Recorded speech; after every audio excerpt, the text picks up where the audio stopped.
yo. You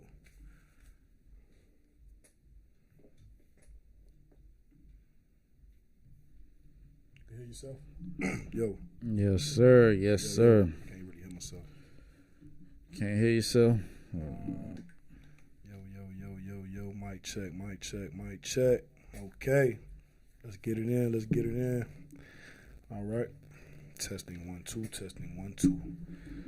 Yo. We back, man. We back with another episode of the Rock the Block You can hear me? show. Rock the Block live cast. You can hear yourself? You can't hear yourself in the headphone? I don't hear myself as clear as I hear you. I don't know. I hear you. Okay, whatever. Let's do it now. I'm not a star. Oh, man. Shout out to our sponsors, dripwear.us. You know what I'm saying? Sponsoring this dope. Yeah, man. Y'all can check out dripwear.us to pick up some of your merch today. It's a bunch of fly stuff on there. I see it. Check that. I'm not a star t-shirt on, man. You already know, man. Good drip. You already know. Boy, oh boy, man. What's going on, Ty? How you feeling today? Man, I'm feeling good, but I'm feeling bad, man. Man, what's up? What got you feeling bad today? Man, Started bad. Last night, bro, it just, I don't know, bro. That shit was like a humiliation ritual or some shit, man, with Mike Tyson, man. It felt bad to see Iron Mike go out like that, bro. Man, like, yeah, dog. I ain't like it. I felt bad, like. So you jumping straight into that, man? I was out there at Tootsie's, man. Tootsie's nightclub, man, and everybody was outside, bro. The whole city was out. You feel me? And everybody was so excited to watch Mike Tyson. Some people for the first time. Right. Like, you know what I'm saying? And then once the fight started and we seen how he was moving and how I was looking, I seen everybody's faces. It just looked like sad, bro. Like, people was sad, huh? yeah, bro. I know I was sad, man. I was one of the people like really rallying for Mike, championing for Mike, man. I'm all on Facebook popping my shit, going at niggas that's talking shit about Mike in they comments or in they posts, you know what I'm saying? I really thought Mike was gonna come out and perform, you know what I'm saying? They had Mike at plus. The betting line opened up at 150, and then it went up to like 180 on some sports books, man. Like plus 180. Iron Mike against a YouTuber. But he 58, so it's like, what you expected, bro? Like, seriously? Right. I commend him for even being able to stand out there 8 rounds, 2 minutes at 58 years old. I don't think the average 58 could even do that. You know what I'm saying? Right. That was impressive in itself. You know what I'm saying? Seeing Mike out there, you know what I mean, busting a sweat, man. At 58, you know what I mean? There's all type of concerns, health concerns that you have for a dude or, you know, older men as they, you know, reach that age. And to see him just out there working, bro, you know what I'm saying? It was, I don't know, it was kind of scary for me. I want to say that it was fun to watch, but it actually was kind of painful to watch because at any given moment, it was like he could have got hurt. Bro, man. And I'm like, I was trying to figure out. I mean, like, you know, they joking about it, but as I was seeing it, he kept biting his. It looked like he was biting his glove. Like, it was like scary. Like that was like some nerve type. He kept biting his glove. I never seen him do that. Like, what was that? I don't know. I think I might have seen it in a fight or two in the past. You know what I mean? He said at the end of the fight is an oral fixation that he got, and it was just funny because it's like rather you bite the glove than bite a nigga ear or something off, right? like that. Yeah, but, like he already bit somebody's whole ear off, so right. So stopped him from biting Jake Paul ear off. Man, it was just like, I don't know, bro. Like, you know, we could break down the fight itself, you know what I mean? But it just looked like, you know, like most of the announcers were stating his legs weren't there. You know what I mean? He couldn't really fire off any shots. By the time Jake was getting off 1 or 2 shots, you know, he was still thinking about, you know, how he would or could move into attack, and he just never really mounted any type of real attack during that fight. I predicted that Tyson was going to put him down in the second round. Most people said it was going to be in the first 3 rounds. Within the first 3 rounds, that's how I was feeling. You know what I'm saying? Catch him with one, because, you know, like we was discussing before the fight, you know, as a lot of men, especially fighters, are dudes that worked out, had some kind of strength and conditioning routine throughout their lifetime. As they get older, they normally don't lose their strength, man. Lose their strength, but the legs and that endurance is something different, bro. Now, it was like maybe 3 shots that Tyson might have got off that he caught Jake with that. You seen Jake kind of like get right, like you say he felt the power. When Roy Jones fought Tyson, he said it felt like a horse hit him. That was 4 years ago, and it's like in 4 years' time, I don't know, man. Like, I'm gonna keep it honest with you. Like, I even went back to the fight, to Tyson's last fight in 2005, if I'm not mistaken. Was it against Trevor Bricc? I think that's who it was. The internet, don't eat me up in the comments if I'm wrong. But his last fight in 2005, at the end of the fight, he lost that fight. At the end of the fight, he basically like just was on some, man, I don't got the dog in me no more. It's not in me. Like, I don't want to do it. I'm probably not going to do this no more. It's over with. You know what I mean? So the fact that he came back and did the Roy Jones exhibition, which was cool, you know what I'm saying? I felt in that match, Mike was looked a little bit more like Mike of old. That was Kevin McBride. Kevin McBride. I'm sorry, Kevin McBride. I had to fact check you. Trevor Bricc was early in his career. I'm sorry, I don't know why that name, but McBride, right? He at the end of the fight, he was, man, I'm just, man, it's just not in me. I just don't have it in me no more, and he really don't, man. Mike done got like that's what Roy was saying. Mike is the fighter that most fighters when they're emotional, they can't fight. Their mind ain't there, but Mike thrives off of emotional moments. I said like my mater. Remember he said I said like my make him like mater. Like when he dedicated his fight to his dead friend. Like people be dying and he just go all in on you. Like he didn't have nothing to really. But not saying that mattered. You know what I'm saying? Right. Like and then it's like nowadays like man Mike been chilling, smoking weed, doing mushrooms, eating mushrooms and shit like that.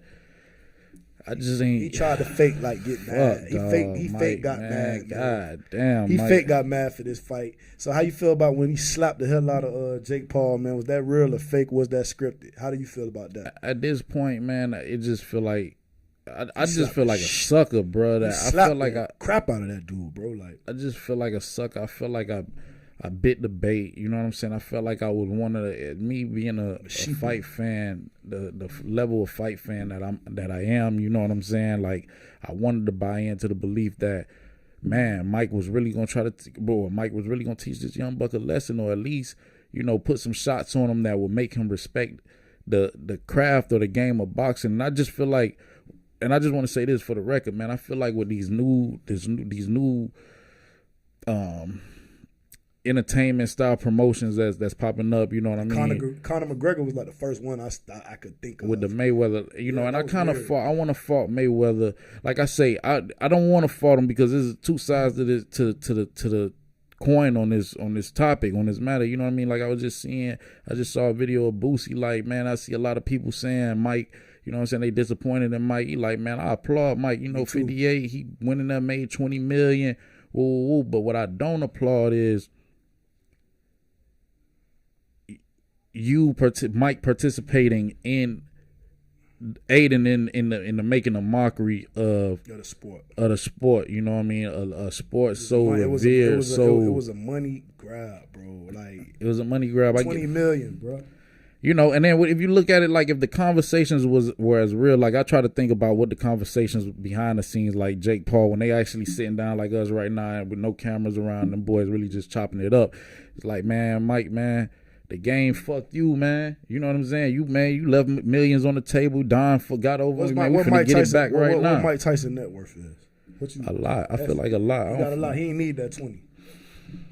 Man, I don't get, man, anybody shit. It 20, bitch. No, somebody told me that Mike ain't need the 20. Like, nah, Mike said he ain't need it. We know Mike. Mike got investments, and Mike good right now. Mike had it all, lost it all, and got it all back. He needed the 20. I don't think he needed the 20 for him to go out there and display that, because like I say, we all want to say Mike lasted 8 rounds. No, Jake Paul allowed him to participate for 8 rounds, because Jake Paul could have turned that shit up on him at now we would have been mad. I would have been so fucking we would have get high. Somebody probably would have rushed the ring and tried to hurt that man. You feel me? Like, it probably would have been fans in the audience that would have rushed the ring. And I felt like that moment when he was out there biting his gloves and like certain counters that you knew he would have made if he was younger. That's that like moment in your life where you realize, like, damn, I'm actually 50. Like, he probably don't feel 58. He probably don't feel it until that moment. Right? Like, that's like when I go to the basketball court and I'm playing a young 18-year-old. You know what I'm saying? He's way much faster than me, but at that age, I was that faster than him. You know what I'm saying? Right. At 30 years old, it be them little moments like, shout out to Miko, man. He put the move on me and I froze, my knees locked. And I was like, damn, like, I'm really 30, bro. Like, you know what I'm saying? It was like a moment. Like, I felt like Mike, it hurt him. It hurt. Those moments hurt, bro. If you think about your past and what you used to do, and it's like, bro, like death is awaiting. I like to say it like that, but my time coming. Like, man, I'm a little older now. Like, right. That's scary, bro. Like, and then how you feel about Tank? You know what I'm saying? Now look, like you said, it's two sides to the coin. Jake Paul, we know him to be a YouTuber, which he transitioned into the fighting. You know what I'm saying? He did the whole fight under his promotion. You know what I'm saying? That's smart. He made 40. Tyson made 20. Vegas 8. It was you seen they say 73% of better on Mike Tyson. Right. That's what they say. It probably fluctuated, but you know, Vegas 8, Jake Paul 8, Tyson 8. Everybody got paid. It was a hell of a promotion. The stadium was packed. So, but Tank called him a bozo and a shithead. So I'm trying to figure out, like, was he? How do you feel about that, bro? Like, man, like I said, I just feel like it's people, true practitioners of the sport, of the art of boxing, that's looking at this shit like, yo, corny, right? It's corny as fuck, bro. You just got in there, bro. You pieced up Mike a couple times, bro. Like, what did you made 40, y'all made some money, and that's just go back to what the conversations that we always have behind the scenes, bro. Like, everything money, ain't no integrity, ain't no integrity, it ain't no honor in it no more. And then if I ain't have no integrity, bro, I'd be filthy rich right now, bro. Like, it's too easy. It's just too easy to just go the corny route, bro. Like, it's just too easy. You know what I'm saying? Right. It's just too easy, and it's just like time and again we see it in this new age, 2024. That's what we seeing, bro. We seeing a guy beat one of our heroes. A hero, bro. That shit hurt to watch, bro. Like, I was really sitting there, nigga, like with a feeling of just, you know what I'm saying, disdain, all type of shit. I didn't know how to feel about it. You know, they made a lot of money. They set some records. You know what I'm saying? Like I say, Mayweather, you got a hand to play in this shit too, because you missed the money, man. And it's all about, I get it, man. You know what I'm saying? It's all about not losing and making money, right? Not losing and making picking fights. Nigga fighting people when they way past their age and trying to make it seem like you beat them, but you wouldn't have fought them in their prime. That's what we see a lot of now. Like, the fights we be wanting to see, we rarely see them because everybody's so scared to lose. My favorite fighter, Roy Jones. Roy Jones, lost 7 fights? Right. We still respect him. Right. Iron Mike lost fights. They gave you the fights that you want to see, and I think that's my biggest problem with Jake Paul right now, bro. Yes, we wanted to see you versus at least Mike at 50%, at least a 75% Mike. You know what I'm saying? At 58, we couldn't expect it too much, but come on, Jake, we want to see. Stop picking these fights, bro.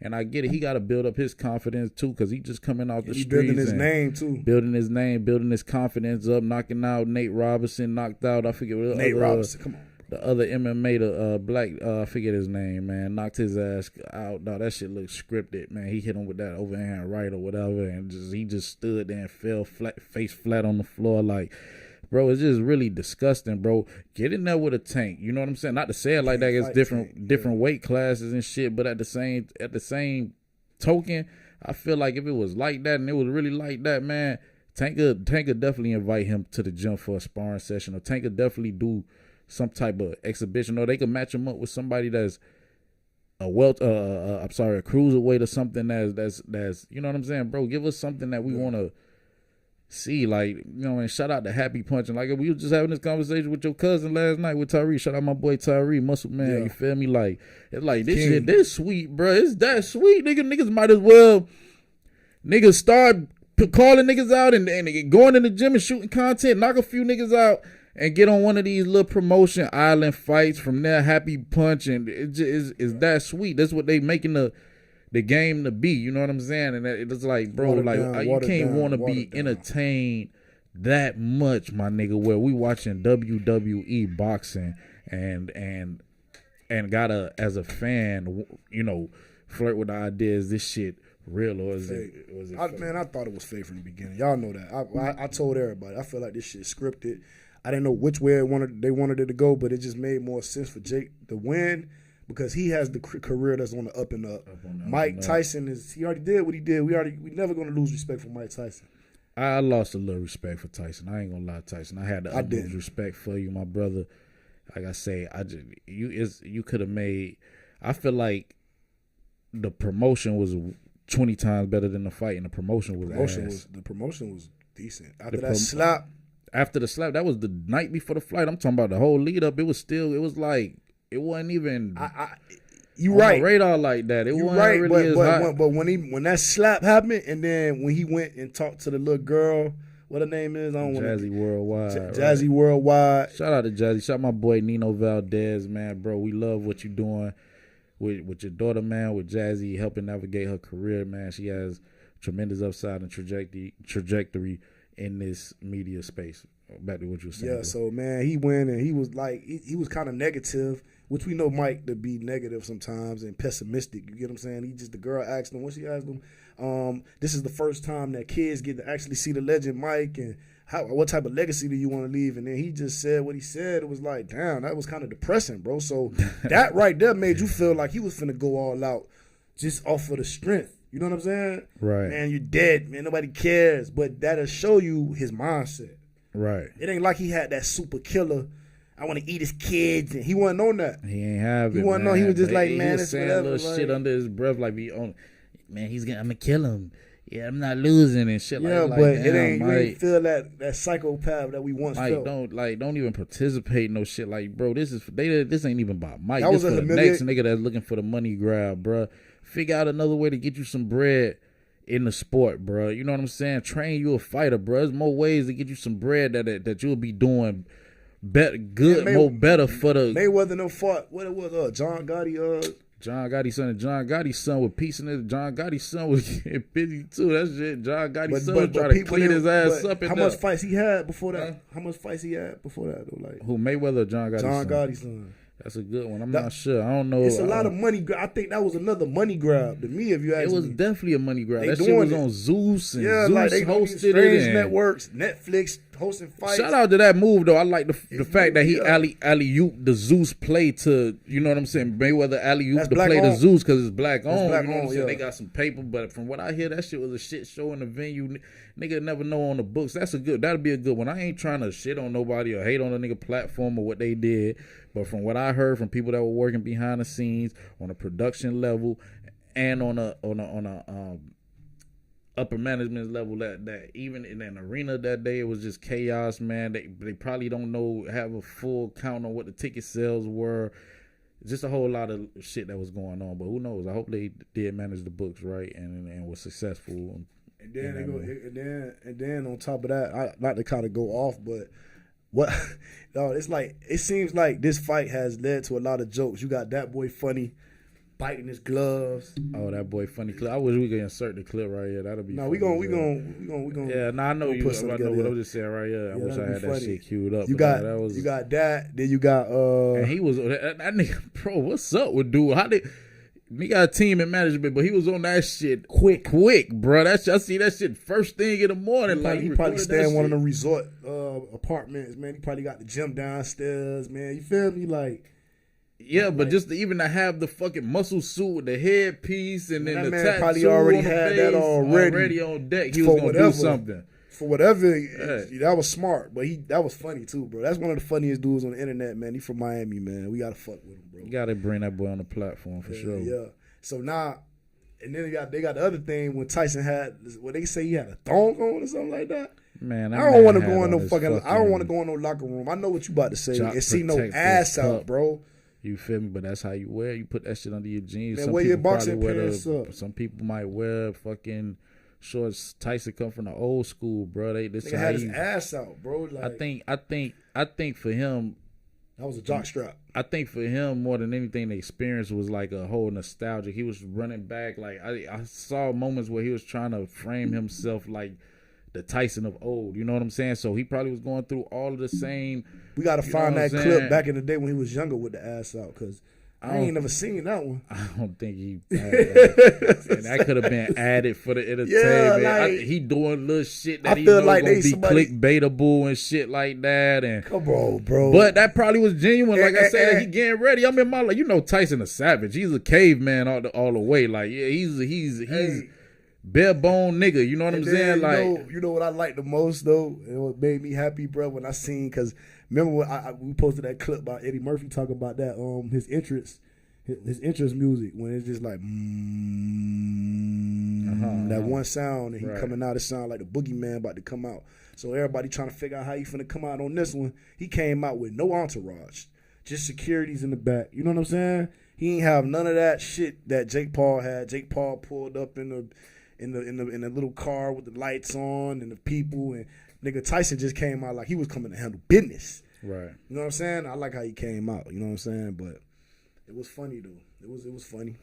It was funny. It was definitely funny. Like I said, I just moving forward, man. Like I say, man, you know what I mean? If you're going to be doing that pretentious, like these pretentious fights, like, bro, like, stop doing it. Like, Jake, for real, give us a solid contender, bro. I can't even say that those other guys weren't solid contenders, because they were professional fighters in their own regard. Some of them, Mike Perry, like bare knuckle fighter. You ain't got no solid training in boxing, bro. These niggas is mixed martial artists. You feel me? Like, fight a solid contender in the realm of boxing. I get it. There's another man. He's athletic. It's supposed to equate because you're a YouTuber just coming off the streets trying your hand at the boxing shit. But bro, give us something.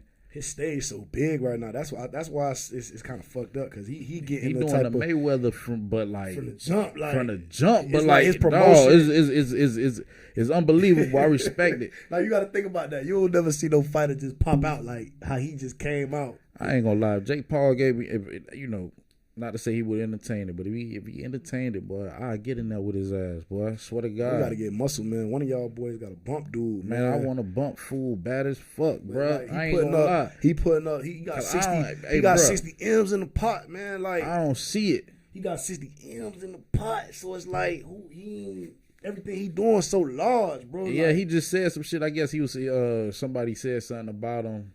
I forget what fighter, if I'm not mistaken, and he was like, "Oh, that motherfucker need me right now. Like, I ain't gonna entertain that." You know what I'm saying? Yeah, that's what I'm saying. That's how they gonna play it. That was like back in the day, not to go off subject, but remember when Murder Mook was trying to battle Cassidy, and for the what it was, 10 bands or something like that, and Cassidy like, nigga, put 100 up. Man, I spent 10 bands on white tees. You feel me? Right. This the little guy. He trying to give you a show. This the guy. Right. Give the people what they want. Get the people what they John Jones just did that. What they trying to get him to fight. Lose. Right. He got more to lose. That's the whole argument. But he said some real shit, man. Give me the fight that's gonna matter towards my legacy. Like, you know what I'm saying? Like, my legacy, no pun intended. All the greats fought each other, nigga. That's the fight that we wanted. Each other, bro. If you put a poll out and just ask everybody, who y'all want to see fight? That's the fight we need. Mayweather really started the holdout game, the weight game, man. He fought Pacquiao game, so late, you know bro. what I'm saying? Like, I get it. We wanted to see him fight Pacquiao for the longest. He was making every excuse in the world. He on juice. His head big. Right. My hand. It was just so much different excuses, and it was like you waited, and then we got that bullshit ass technical fight with them boys. Like, this what we waited for, bro. Right. I hated that. Shout out my boy Fat Caesar, man. He probably watching right now. He said that the coloring and lighting is getting better each every time. Man, Fat Caesar, we appreciate it, brother. You know what I'm saying? Because we up here just winging this motherfucker. Nigga, every time. Nigga just tries something different, bro. This is the last thing I want to say about the whole Tyson thing. How you felt when he punked Funny Marco on the when they did that little 1 minute clip and he was asking them questions? Was it scripted? I'm just like, at this point, I don't know what to believe, bro. I don't know what to believe, bro. That shit at was this funny point, as I believe, like I say, I know, like, don't know how I let myself be bamboozled. I'm just mad that I let myself be bamboozled in this whole thing, bro. You feel me? Because it was a money grab from the beginning. We know that was the conversation that was stated initially. What else could it have been? A 27-year-old man versus a 58-year-old legend. You get what I'm saying? Money grab all the way. You know what I mean? So shout out to them for running that play, bro. You know what I mean? Like, I don't knock that. Okay. So we're going to keep it. We're going to keep it fight. We're going to keep it people getting knocked out in fights, and we're going to keep it like that. Okay. Right? We're going on to the next subject. So now, did you see the content on the internet when the YouTuber had fought the fighter and got their ass beat to a pulp? Did you see that? I remember. I seen that. No, not YouTuber was it? No. It was not Strickland. Not Strickland. You're not Sneeko and Strickland. I know what you talking about. The little funny nigga, man. The little funny Chico, bro. Fucked. What's his name, bro? You gotta pull his name up, bro. He got fucked up badly, brother. And who was the fighter that he was protagonizing? I'm gonna tell you right now, bro. He got fucked up, dude. Like, that was bad. I ain't gonna lie to you, bro. Who was the fighter he was I'm gonna tell you right now. Hold up. Fucking with like that. Yo, you don't play with no real fighter like that, and you a YouTuber, bro. Yeah, man. You know. All over the internet this few days of a YouTube content creator who decided to prank a professional. He fought UFC Raul Rosas and challenged him to fight in the Oh yeah, that nigga crazy. end so well. I mean, the video Raul is Rosas brutal, crazy. and it's something you shouldn't do. The YouTuber ended up in the hospital that evening Damn, suffering what's from a his neck name? injury. We tried It's like they ain't even trying to get a YouTuber no credit. That boy jumping in a Lambo, bitch. Yeah. All right, I might say, "Tell Dana White, send me my contract." Get the fuck out of here. Hey, Raul beat the hell out of his ass, bro. Seeing a YouTube prankster jump in a cage and challenge a UFC fighter, Raul Rosas, after pissing him off so many times. Damn. Hey. He takes a lot of heart for his content, which is why I think it's golden. He has some big balls to jump in the ring and fight a trained. He trying to buck a motherfucking lawsuit or some shit. Yeah. They might make some money later. They might make some money later. Let the YouTuber No, come but out and host all UFC jokes or aside, some though, bro. shit. Just like the Navy SEAL when he fought Strickland. Bro, you can't, bro. You got to commend somebody that's gonna fight a professional fighter, bro. These people's hands are legal weapons. Right. You feel me, dog? To be in the ring with them for 2 minutes. Yeah, it's definitely a threat to your existence. You know what I'm saying? They be breaking each other's bones, right, limbs. You know what I'm saying? Right. So shout out to the YouTuber. Man, see if we can find his name. But I think he be down. He be down here in South Florida doing some. Bro, they ain't never said his name, bro. I think he be down here. I know he be out in L.A. a lot. He do a lot of the gang shit. That's when I first seen him. He was doing. He'll run up on niggas and be like, "What's up, fool?" And like, man, throw up some old fool ass gang sign that ain't even. You know what I'm saying? It's so crazy that. So look, since we on that topic, right? Damn, that's crazy. They ain't trying to give bro no credit on no blog sites. They just saying a YouTuber. They're not giving them that light that he would need for you to find him. Man, put gang sign prank in YouTube. Oh, I got his name. One of the sites got it's Ari Serini. That's his name. Ari Serini. He probably got a different YouTube. Let me see it. Yeah, it's ARISSURENI. It's on the outside. Aris Serini. Yeah. Serini. Top notch idiots. That's what he's Top notch idiots. Top notch idiots. Right. Okay. That was very idiotic too.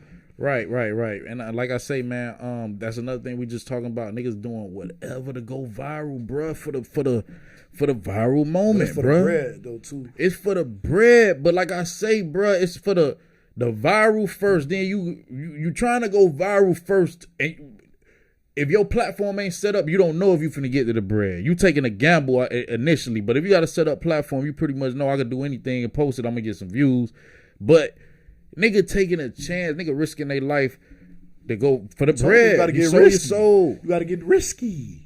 Gotta get risky. Shout out to that risky ritual. Don't make me grab one of them. Man, grab the risky ritual, man. Risky Baba and bring it over here, man. This is we doing a drop. This is a plug for our sponsor, dripwear.us. You see that right there, dripwear.us. It's the Risky Baba. Okay, we got the green screen going, so the green. Okay, no, it ain't nothing. You can't even say, fuck. All right, don't worry about it. But man, so look. Now I got one for you since you brought that up. It's been a lot of, famous LA gang member You go.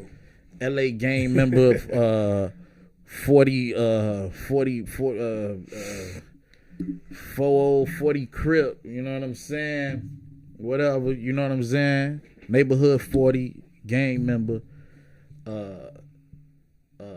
What's bruh name, man? That's my nigga too. I like his energy. 4 Extras has been receiving a lot of backlash online because he stated in an interview one time that, you know what I'm saying, he'll squabble. He feel like he'll beat a UFC fighter. Like, he feel like he'll put the beats on the UFC fighter, as he should. He's supposed to like himself.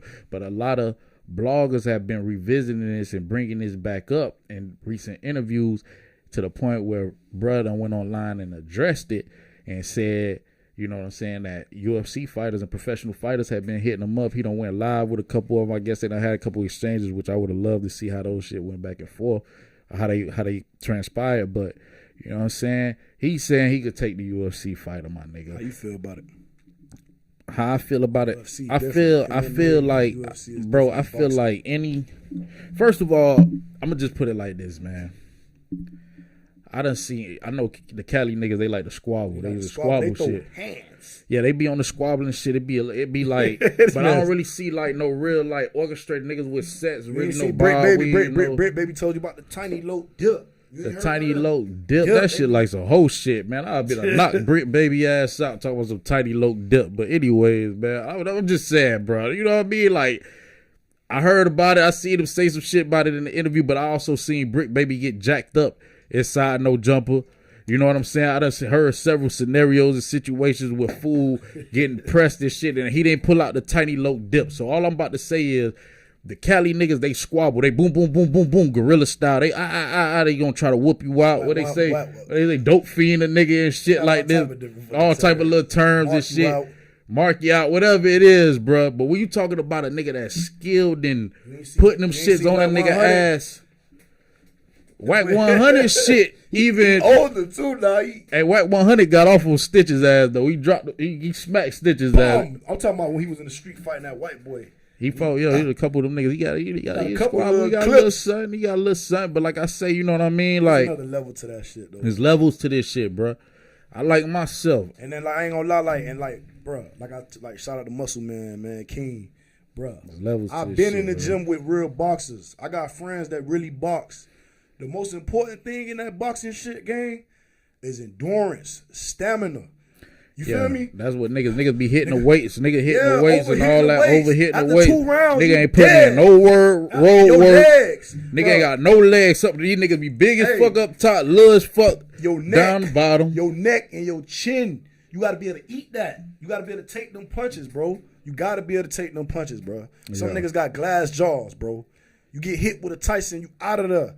Chin, neck. And then, like I say, you talking about boxing. We talking about this nigga talking about MMA. That's now you got to look out. Now you think you finna knock a nigga ass out. Nigga done got you to the ground, put your ass in a motherfucking leg lock. Done put your ass in a motherfucking Kimura. The fucking arm bar your ass. Knees. You know what I'm saying? It's a different level. So like I said, I don't know. I can't. Like I said, I brought it up. I just wanted to know your opinion on it. We talking about it. But like I said, I don't know. I ain't seen 4 Extra Scrabble. That boy say he might know. That boy say he go in the enemy dorm. He want to line up 30 phase. He gonna run him. I feel like that too. I'm with all that. But man, it's different. I ain't gonna lie, bro. It's different, bro. It's levels to this shit. Go look up Strickland versus Sneeko, man. So all my boy was saying, and like I said, I ain't even finna put 4 Extras in no Sneeko category because I feel like Fool more macho than that. I feel like Fool way more beastly than that. I feel like Fool is a scary sight when he get like that. You get what I'm saying? But when you talking about professional fighter, my nigga John Jones and niggas like that, motherfucking Alex Pereira and niggas like that, bro. Hey, bro, it's different. And it's another level. To me, because, boxing is a whole nother skill. You know what I'm saying? But it's another level. That nigga say the ass out. Shout out my nigga Fat Caesar. Hey, hold up, man. That boy Fat Caesar just randomly hit me with the ass out shit. Look like an elite humiliation ritual. Damn, ass out. But but to be funny though, like all jokes aside, Tyson always played with that type shit. He kissing niggas and man, fuck you. And, yeah, man, bitch, come here. He don't. I say Tyson is a Might motherfucking Neanderthal, bro. I might make you love me. After this fight, you're gonna wanna fuck me. Type shit. Like, not fuck you so good. Like, yeah, Tyson, calm down, relax, bro. Tyson. Like, God damn, we get that you are a savage. You already got allegedly charged with. You know what I'm saying? We're not gonna go into that, but it just sounds bad when you say those type of things. You feel me? Yeah, but back to 4 Extras, man. Like I say, man, he all 4 Extras said in his defense, he like, man, I done talked to these niggas, and like I said, nigga, y'all niggas got the bag. I'm not finna squabble you for free. Bring the bag and we go squabble. I respect that shit. Yeah. Y'all fuck niggas cold with the bag. Fuck that. You feel me? Y'all professional fighting, fuck niggas cold with the bag. Hey, killing and all that, that shit is what it is, but bro, I respect any nigga out here trying to get a bag, bro. Like, yeah, the killing and all of the ganging and da-da-da. Nah, bro, if you a gang member, y'all need to be getting together and get some money, bro. That's what niggas need to be doing. Niggas need to be squabbling and setting up big matches with Crip and blood and blood. Right, and blood nigga, like all that eternal shit. Come on, man, my that nigga. should be so y'all lit. be getting so much paper if a nigga put together the gang squabble league with or some the YouTube, shit. connected With the YouTube, merch and the, man, y'all nigga want to kill a motherfucker. Y'all niggas risking your freedom and doing all that gay ass shit, my nigga. Get some paper, bro. For real, you really want to get some paper, bro. And you want to show that you really macho. Cause nigga, when you go to jail, nigga, it ain't no motherfucking pistols, nigga. It's knives. You can ride with your car. They got the Glock dookies. They got the knives. They got the knife game, but nigga, man, listen, bro. All right, even the knife game, that shit down there like throwing hands. Hey, bitch. Ali Zo, they say you got to be able to swing that blade. They say Ali Zo putting the fight game down too. Shout out to Zopon Ali Zo, but yeah, we gotta get him that too he put. They say he warmed up some Vaseline or some oil and threw it on the nigga, man, bro. And pieced him up. Bloop, bloop, bloop. So niggas getting jiggy in that shit. All type of ways to get jiggy. Yeah, you're right. But like I say, at his core, nigga. Yeah, the guns ain't dust, so you know at his it's core strength in ain't numbers. No fire. You feel me? So niggas getting. Nah, I ain't gonna say that, but yeah, you know what I mean. Like I say, like man, I just always wanted to be a man on my own, bro. You feel me? Yeah, I could. Hands. I wanted to be secure. I ain't want to have to call. Hey call 30 niggas to come squad up because a nigga slapped me or a nigga, which a nigga ain't never slapped a nigga. But I'm just saying, like, somebody slap you. Yeah, you gotta go call the gang. You can't even get off on. You can't even defend yourself, nigga. You was a bitch. You feel me? Point blank, period. That's why you see so many hoe ass niggas telling on each other. Snitches being glorified. Nigga get wild as they want out here. Go sit out with them people and fucking and go tell it all, bro. They gonna check in, and check in and all type of shit, bro. You done heard it all. Let's talk about it. Fuck it. I fuck with Yak. You know what I'm saying? We definitely let's talk about it, bro. It just kind of eased into this subject. You got main music. What's the other nigga? What the other? From Indiana. Naptown. What his name is? No, I'm finna find his name right now. I forget full name, and it's on the tip of my tongue too. But yeah, the nigga, man, he got some weird, funny ass name too, man. But yeah, they say that, man, they ran into Kodak at Big Sandy or whatnot. When Kodak came through Big Sandy, he ain't walked the yard. He wasn't in pop with the you know, he wasn't in Gym Pop. He checked in. He was in PC. His name is Lil Billy. Lil Billy. Okay, Lil Billy said it, and Main Music just came out and confirmed it. You know, he just got out of jail. Shout out to Main Music, man, real solid. Kind of remind me of Soulja Slim, or one of them boys out there from Louisiana. You know what I'm saying? Real stand up dude. I fuck with his energy. You know what I'm saying? But anyway, he was saying Kodak. You know, he checked in, and he basically saying if you live in a certain way, you gotta live that way all the way through, in or out. Bro, that's just how I feel, my nigga. I feel like if you really a gangster, bro, like if you really living like that, bro, that shit. I'm gonna play devil's fuel advocate. Your soul, nigga. I'm gonna play devil's advocate though, cause like I tell you, like I told you off camera, we are from me and you. We from Miami, Florida, right? We got neighborhoods, but we got an individual mentality. Gang members have a unified mentality. You understand where I'm coming from? These young niggas starting to click up more and more. Not to say it wasn't happening in our generation, but it's happening. Kodak born in like 96 or something like that. He ain't really the young. He like on the beginning of the new. You know what I'm saying? Mm-hmm. But what I'm saying is, he was fucked up for saying what he said. Let's address that. He when Nipsey Hussle died, he made some disrespectful comments, and I wasn't fucking with it. He should have never said it. He was clout chasing. Now we could, like I say, we see clout chasing. No, okay, hold on. Before we get to clout chasing, before we paint that man as a clout chaser, we see that he's having some recent outbursts and outbreaks and just being seen in a certain light in the public. Could it have been drugs? But you can't. It ain't no excuse for that. You know that. It really ain't. Like, as a man, you gotta be able to handle yourself. What they say in court of law, if you don't know better, you still gonna go to jail. Like, see, the problem is once a nigga start getting a little money, bro. A lot of these niggas, once they start getting a little money, they experience a little power, a little success, and then they get loose with their lips and the way they move. Niggas start. Was that dope, bro? Like you said, was the other nigga that said, you know what I'm saying? I ain't trying to go down the Kodak rabbit hole or like shame him or nothing like that. But his partner, was it Polo? He used to be mushing a nigga hoe and playing with a nigga hoe and slapping a nigga hoe in the back of the head and shit like that. The guys, girls, and shit. That's one of them videos that you really got to know what's going on because that shit so deep in the archives. But he was just talking about how Kodak treated some of the homies and shit, slapping their girls. I can believe it. Niggas, yes man, niggas doing whatever see, Kodak. Nigga loose, nigga just however. Nigga shut the fuck up, pussy ass nigga, and he handling people however you want to handle them. But anyway, he came out and spoke on a dead man that we reverenced, his wife. After he just passed away and nobody was fucking with it. You had all type of rappers and gangsters coming up checking him. You had a whole nation of 60s, like when he went to jail, like waiting on him. And that was the whole thing. So he had an option to check in or go to general population and face the elephant in the room. And like I say, when you really living like nigga, you done did that shit, nigga. I think it's a thrill, nigga. To like I feel like nigga 4 extras, bro. You go in the enemy dorm, nigga. I'm just one me, man. You go in the enemy dorm. I got and you set precedent, nigga. I'm just me. What enemies? Like I just said, the niggas, the enemies, nigga. The niggas that you offended. Bro, I offended too much people, dog. All right. Well, now I gotta walk into a fucking dorm with thousands of motherfuckers, hundreds of gang members is ready to pulverize me. But I ain't never been to jail. But I got a lot of homies that have, and they basically was saying like some Zoes was finna ride with them. Some Zoes definitely was gonna ride some with Florida people was ready to ride with them. Was gonna ride they was with ready them. to ride with them, and how that shit be going is organized. So. But nigga playing this, like, I don't know if his plan is smart. Like, I feel like at a certain point, especially if you say you other people or you for the people, you gotta politic with the people. You feel me? I think him separating himself from the people was trying to separate. Okay, even if I do I'm $1 million get the dude. South car to ride with me, now is extortion that come with that. I'm opening myself up to be played with in that aspect. Man, I'm a multi-millionaire, man. I ain't going with them people. That's how them PC people be thinking when they getting paper though. But. I don't know. I think they say Diddy and General Pop. Dirk and General Pop. Dirk probably is. Nah. They say Diddy. No, my bad. They say Diddy been manipulating jails and inmates to use people's cell phones, so he ain't locked down. But he probably, General Pop, they got their own little shit going. He probably doing it with them people. He's not. No, PC. Yeah, man, Diddy is not going to no general population, bro. That's the last nigga I expect, bro. I don't. BG, Dirk. Niggas like that, hell yeah. Yeah, them boys say niggas gangsters, man. Dirk and niggas, man. Come on, bro. How Dirk would look if he, you know what I'm saying?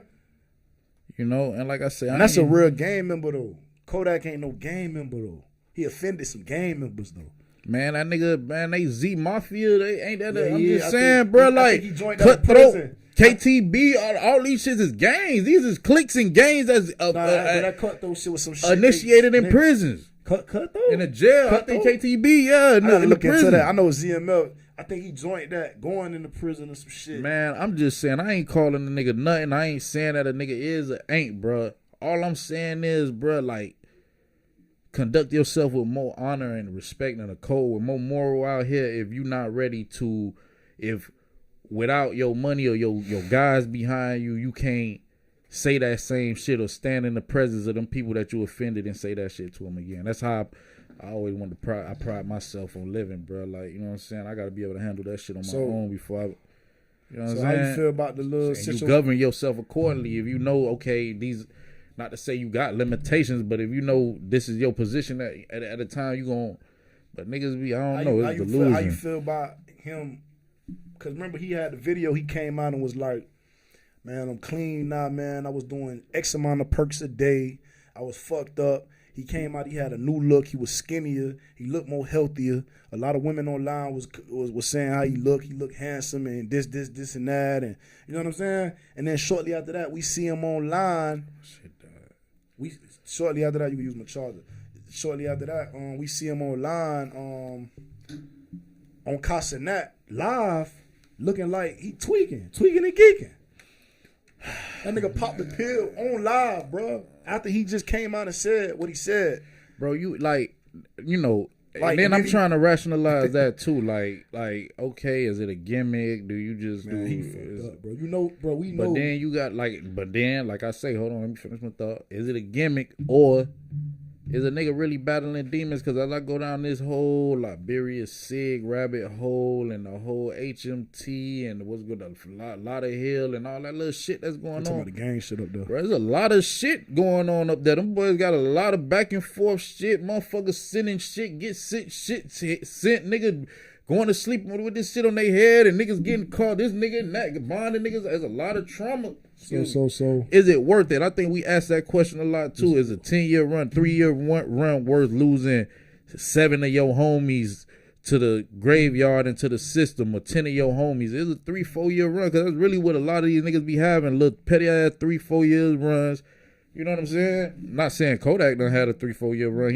He got the label support. But on the from the drug aspect of like him fighting the demons, him fighting all these demons, bro. We like done seen the look. We done seen the nigga doing the earrings with the. Cause you gotta know, like we done seen that look from people that we know. And it's like they could be clean for a week. They could be clean for 2 weeks, but it's them demons that it's calling their name. They used to that feeling. All, boy. They getting used to that voices. Niggas hear voice. Niggas go to speaking in. Bro, I ain't even gonna lie. He know what I'm about to say. You know what I'm saying? But man, we done seen cases where dudes in that position, nigga done sat down at a piano and down there went to playing motherfucking Mozart in that bitch. You like, ain't no way in the hell this nigga right here. Shit spiritual, bro. Boy, it's a spirit, it's a demon that done got a nigga off that it's spiritual warfare out here, bro. This ain't just no regular world we in, bro. This real spiritual shit. God do exist. You know what I'm saying? It's evil, it's good, it's bad. When you playing with them spirits and you on that dope, when you on them shrooms, when you on whatever them perks, you gonna enter a different realm, bro. From being normal or not, your brain not being altered. You know what I'm saying? Right. So he popping them pills, and like I say, he's so creative, bro. That's another thing the Miley's do. The Miley Cyruses, the Mileys, or Marleys, or whatever you want to call them, whatever you want to call them, drugs, bro. The perks, that it's gonna put you in a whole different space. It help you make music. Mm-hmm. Kodak is a motherfucker, bro. He's talented as hell. He's original. I am not organic. That's what he said. Right. But to see him on the whole world, you know, Casanat got the biggest platform. Right now, I think he went #1 or something like that for being the most streamed YouTube or something like that. But you gotta understand, bro. His market, he's feeding a market of a whole gook, like just like niggas that's crashed out. They with all the gook shit. They laughing at Casanat and Kodak. You get what I'm trying to say? But mostly Kodak brand. Yeah, like because these crash out young jits that don't give a fuck. I honestly think Casanat didn't know what he was in for when he invited Kodak, bro. We seen it. But I feel like Casanat do a lot more sensationalized shit that is not outside of the realm. He knew, he had to know just from seeing recent video of Kodak online, which is everywhere. Before he went on Casanat, he was already gooking like that. You get what I'm trying to say? He was already spooking like that, off the drug, on camera, on different platforms, on his own. Cause I remember when he was like clean, like that shit went viral. Supposedly he stopped doing the drugs and he was looking real nice and neat. He looked like a total. When he had the dreads? No, he had hair, but I don't know if it was dreads. You feel me? I don't know. Whatever, man. I think, man. Look, man. Shout out to Kodak, man. Like, listen, bro. You know what it is, bro. Like, I mean, we from Dade, bro. You know what I'm saying? I'm from a whole different generation. You feel me? But like, certain behaviors, like gook behavior, like niggas smoke boom. But like our generation, niggas like that generation, the older generation than us, the 80s and 70s, niggas smoke bunk and shit like that. But we ain't play with our nose. Is coke and weed for people that don't know. Right, niggas that mix the coke with the weed. Dirties, choppers, they call all type of stuff. Yeah. Just me being able to play both cultures coming up, I was able to play the Chico culture and play the black culture. Most of the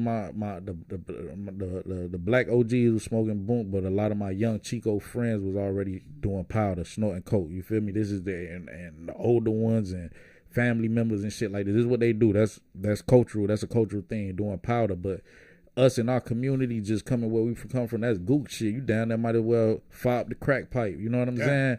Like methamphetamines, motherfucking what's that shit that's killing everybody right now? Fentanyl. Yeah. That's gook shit. So that's all I can say. Like, you know what I'm saying? I don't know what nigga OGs was telling them. And there's a lot of gook ass niggas. So like when you see the type right of now, niggas that be around niggas, it be like, okay, like, you can see kind of wild. Nigga honor the money. Like, it's a video of Quando Rondo and his uncle. They like, man, no matter how much money he got, nigga, he gonna go get the dough for me. And it sounds like common sense, but when a nigga gets so much money, man, he ain't getting the dough for nobody. His daddy, his mama, his big brother. You feel me? If I got an OG or a big brother or my old boy or my mama or some people, I don't lose that respect no matter how much money I got. That don't matter. Right. It ain't about no money. But like I say, these young niggas be so on dick, on you know what I'm saying, no Diddy, on about trying to suck a nigga dick to be down and be on and get a chain or be in a video with a nigga, that they gonna condone all that shit, my nigga. And you know what I'm saying? They gonna condone it. They gonna let a nigga play with them a certain type of way. So now niggas start building this motherfucking complex. They building this up in their head. This how they can play with niggas. They can play with your hoe.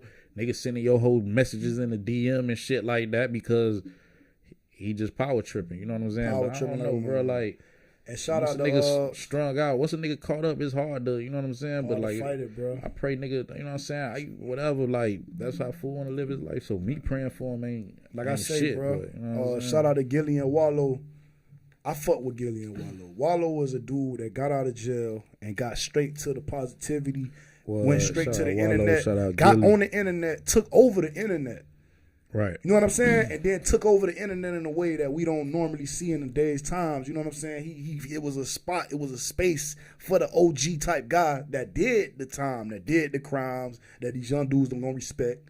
Because they ain't respecting nobody that ain't got bodies or got locked up or did a dime or five. And it's fucked up. They still not even respecting a nigga, especially if you come out on the positive shit. You feel me? Like, if you still on the bullshit, they might respect you a little bit. You still gotta, like, man, put down with the book, because that's what they do. They'll sprinkle a little bullshit in just to let them know, nigga, I still do it to you. Yeah. But no, Wallow is a guy that, and then they pulled up on Kodak, like he told him, like, I don't need you. I'm pulling up. He named all his kids that we don't know none of their names like that. You feel me? He know all his kids' names. Yeah, they recorded it, but they recorded it so you could see and hear the positivity that they speaking into this young brother, because this is the type of energy that we need to have for each other. Not because he rap, not because, we all know Kodak, we love Kodak, you know what I'm saying? But we only know him because of the great things he's done with the music. You know what I would like to see? Not to say that they not doing it, because I feel like they touching a lot more lives than a little, you know what I'm saying? But I would like to see them do them same intervention style pull-ups. And I know it's more impactful or more marketable when you do it with a Kodak or a celebrity, but do that shit with regular niggas just around Philly in the hood, bro, because it's fucked up out there. I feel right like they now, doing bro. that. I feel like they doing it, but put it on camera and like that. Start a series. Not to say that they doing anything. I don't want it to make it seem like I'm saying this out of from a hateful place. Because they going to prisons and all. You feel me? Shit, I need to down there do that. But like I say, since that's their lane. Ain't that a good place to go to, the prisons too? Or are they already there? So it's like, are you trying to stop them from going to prison? Stop them from going and all that. Like, that's why I said what I said. I'm pretty sure they doing other things in that respect. But I would like to see that too. Just seeing it happen with Kodak and seeing the value that it held right there. I feel like they just did a series where they just random young niggas in the hood and mixing it in. Every young gangster that I watched that went to their show, young rapper, King Von, it's a whole bunch of them. He told them. They told Dirt. They told Dirt. They told Von. They told nigga. You feel like they try to fight that shit? Who? Those artists, like, no, I am who I am. That was what Von used to always say. I am what I am. Man, did you feel like they tried? Did they bug the message a little bit? Do you think they left there with more knowledge or moving smarter than when they went into the fucking interview? Okay, nigga. But I think that in that moment they respect and listen. But just like when we was younger, a lot of shit that I did that my mama told me not to do, we do that. But I still feel like it helped in some way. But they still living how they living. They not finna just, you know what I'm saying? So I feel like they respect those guys. Mm-hmm. I felt like it did something. It just didn't do enough. But better that than not. You know how much times I told somebody I wouldn't do that, and they did it? And then they came back to me and told me, like, damn, you told me, bro, why I did it. Nigga, yeah, you do that. I do that all the time. Exactly. I do that all the time. We all do that. But it's certain moments where it's like, it be like you damn near gotta go through it. It take niggas to have shit bags and go through near death experiences. Nah, nigga, all in the God. I done seen a nigga relapse 1, 2, 3, 4 times. They playing with the streets. They go to God. Okay, God ain't working for them. Now they go back to the streets. Something else happened in the street. They going back to God. How much times you seen that? I've seen that a lot of times. You know what I'm saying? And it's like, because the streets pay or whatever you got, the instant gratification that you got from it is what you used to. It's hard to get away from that shit, bro. Once that's your name and people expecting you to do certain shit and they want you to be who they know you to be. So look, since we on that topic and people knowing you to be who you are, And how do loving you feel for it. about popular Chirac blogger, media personality, rapper J Mane and his pushing the peace movement? He recently just walked through O Block. He just went to O Block. Did you see that footage? You saw the footage of him going to O Block? I posted it. We posted it. We posted. Okay, so what we didn't post or what we didn't another see one that came back. Yeah, go ahead. was the clip with E-Dog. I guess Yeah, E-Dog. I ain't even get to watch that shit, but I heard about it. How do you feel about it? Because he just recently went on Say Cheese TV, sat down with Sean Kai and Rainwater, and him and Rainwater got into a heated debate because Rainwater was basically questioning his authenticity in it, and he wanted to know, did he feel like Dirk was genuine by bringing him on stage and letting him host that concert, and how he looked doing that after losing all his homies and shit like that to the war. Talk to me. When we talk about this shit, I'm about to bring tears to my eyes, bro. Talking about this shit because I got 8 different angles. I want to, before you get into it, bro, I just want to say shout out to FYB J Man because I watched the Say Cheese interview and I was rocking with him 100%. I felt how he felt on a lot of. It's 8 different ways you can look at this shit, bro. Talk to 9, 10, 12. I just threw a number that was high out there because I'm like, you don't push the peace, you know what's gonna happen. You got brothers and you got people that I'm talking about for years and years and years of this person on this side dying, this person on this side dying. Now you want to think about, damn, how would my brother that died would feel if he knew I was doing this? He'd probably be upset because I'm dead. Maybe he on the other side, like, thanks. I wish we did this shit sooner. Right. Exactly. You could think of it like that. I gotta understand where guys like E-Dog and Dutch and all these dudes, FB, them dudes, like there is trauma and it's pain. It's a lot of murder and it's a lot of heartache and they mothers cried and it's like it looked like you selling out or you it's like not authentic. It look like you just doing this shit for the money. But at the end of the day, it's still necessary. That's the main point that I want to say.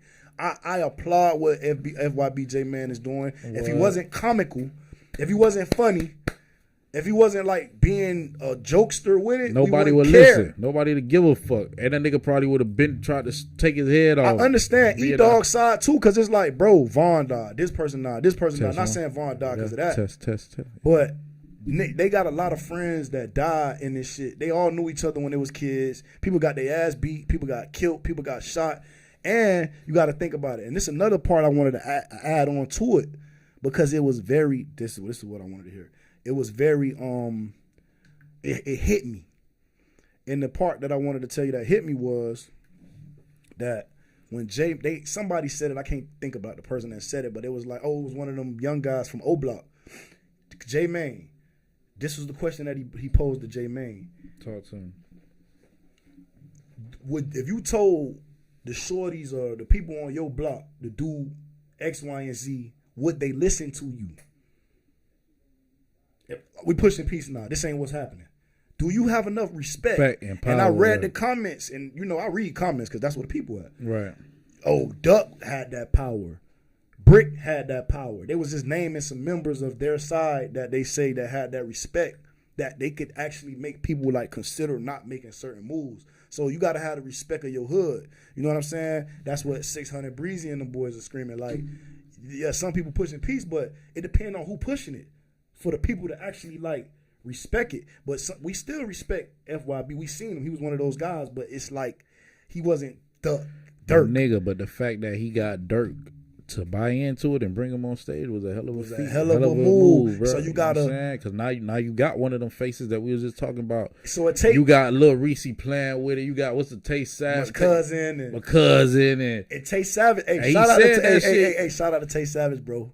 He's a main piece to shout out to Tay Savage, God, man. Bro, you know what I'm saying? He was the best thing that probably happened to once him he got coming out of home. Jail, was probably one of the best things. Once he got out of jail, it was like the saving of Chicago. Because that's a real gangster. Like, he overstand all this shit. Like, you know what I'm saying? Nigga not over tough. He calm. That's a real gangster. I know what a real gangster is. You know what it's like. I know what it is. He gonna bump you like he was up there fucking with Adam, like when Ruger went up there pressing down on Adam 22 about the. That boy got a certain level of calmness that I know, boy. He gonna take it down on every level, however you want to do it. And he ain't even for the bush. Just leave me alone. Don't even play with me, bro. I'm not even like, bro. This gonna go there. Like, all right. So yeah, man. Like I say, J Man getting the support of some real. Tay Savage really made it happen, bro. Them boys went to old block. That was monumental, bro. Like, yeah, he didn't get in. You seen when with the ID shit. He didn't want to disclose his location, huh? Cause like, bro, damn, that could have been one thing. I don't know, like you just never know. Like maybe fool just genuinely left his wallet. You see Tay Savage looking like, bro, like you know the old guy, like. What you doing? You know we got security here, bro. Like, it kind of messed it up. Like, it was cool, but we really wanted to see him walk in the trench, like, in the building. But I felt like he ended up getting in some type of way, because how did the O-Dog scene take place? That might have been. Was that the same day or was that another day? Did he have the same I feel like that was the same day. Okay, then maybe they got in. I feel like it probably was the same day. I don't know if he got in or not, but I'm gonna watch that shit after we get out. Just watch the motherfucking Say Cheese interview too, cause man, like he said a lot of real shit, man. J Man was saying a lot of fucking real shit in that bitch. He like, in order for us to stop the war, somebody from this one side got to go over to the other side. Like, you feel me? You got to, and it got to be the right people. Bro, that nigga was a man for that one, boy. Even like going on stage with Dirk and them folk, bro. Like, bro, you just never know how that shit was gonna play out. Nigga could have slatted you out. That could have been it for you, bro. He risked his life, bro. He risked his life for this shit, bro. He ain't playing with this shit, I respect FYBJ, man, bro. But I understand all parties, bro. It's a tough. It's a lot of ego in it. It's a lot of bloodshed. It's a lot of tears. It's a lot of mamas cry. It's a lot of oaths. You know what I'm saying? Them oaths that people felt like they made, pacts they made with their friends, that man to the death. You know what I'm saying? Vaughn said it on the Gilly show. He was like, man, on Wallow, $1 million worth of game. He like, bro, it's not over till the game is over, till we all die. And it sounded so tragic, bro. It sounded like genocide, bro. Like, that shit sound crazy, bro, because you never gonna be able to kill everybody. Like, it's just, I don't know. That's what he was saying. And it's like, and they go back to like the countries and shit. Because remember, you know who the real gang members is? The USA and Russia and all these people, they got their own, the armies. But at the end of the day, bro, you got people in different places and regions of the world where you got different people in different regions of the world, you know what I'm saying, where like you got nuclear bombs and shit pointed at certain countries, and if these people don't come to agreement, it's gonna be all out mayhem. You know what I'm saying? Right. But you gotta come to some type of agreement for it not to be war. Right. They getting fame off war. They making songs. They making money. They monetizing it. It's so much in it at this point, nigga. You turn down, okay, you a pussy now. Right. That's how Kodak said that. Fuck nigga, show me again. Fuck what you did in the past. That's the shit that they saying with Dirk right now. Like, you nigga basically let the fans trick him off the street with that slide for fun. I don't think that's what it was either, because I feel like that wasn't even their art for real, bro. I feel like regardless they would have I feel like regardless they you know, that's just what they was on. You feel me? That shit, niggas still getting back from past shit, but regardless, you know, that's what they gonna frame it like. The internet gonna frame it like, yo, you let them people talk you into doing such and such. You know what I'm saying? Yeah. Right. Nah, no bullshit. Okay, we talking about gang shit and rappers and stuff like that. You know, they say Young Thug coming home, man. How you feel about that? Is he home already or is he coming home? Yeah, he home. He home. He home already. I think he home already. How you feel about that? Like, bro, I don't know. That's just, that whole trial was just a lot to unpack. You know what I'm saying? Like, I'm still not caught up to everything that transpired and took place.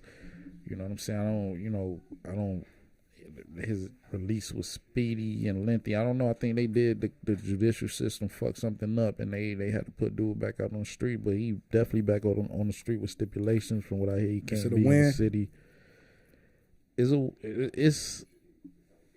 It's a win depending on how he parlay the situation. Because if you're gonna get back out here and violate probation, nigga, then you just lost twice, 3 times. You feel me? But for him to just be out on the street, have a regular meal, not be in that little 8x8 or 8x4 cell or whatever the fuck it is, you know what I'm saying? Like, yeah, it's a win, you know what I mean, in that regard. But if he fuck around and go back, then you know what I'm saying? I don't know why dude do that all the time. If you fuck around and go back, then it's a loss. You know what I'm saying? Like, you just basically pissed over. Yo, like, man, listen, bro. Obviously, you know what I mean?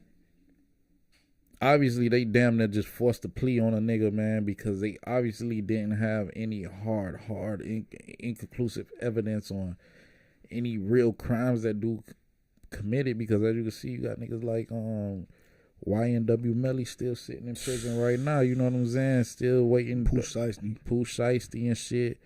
So, like I said, I just think slime shit was so covered up.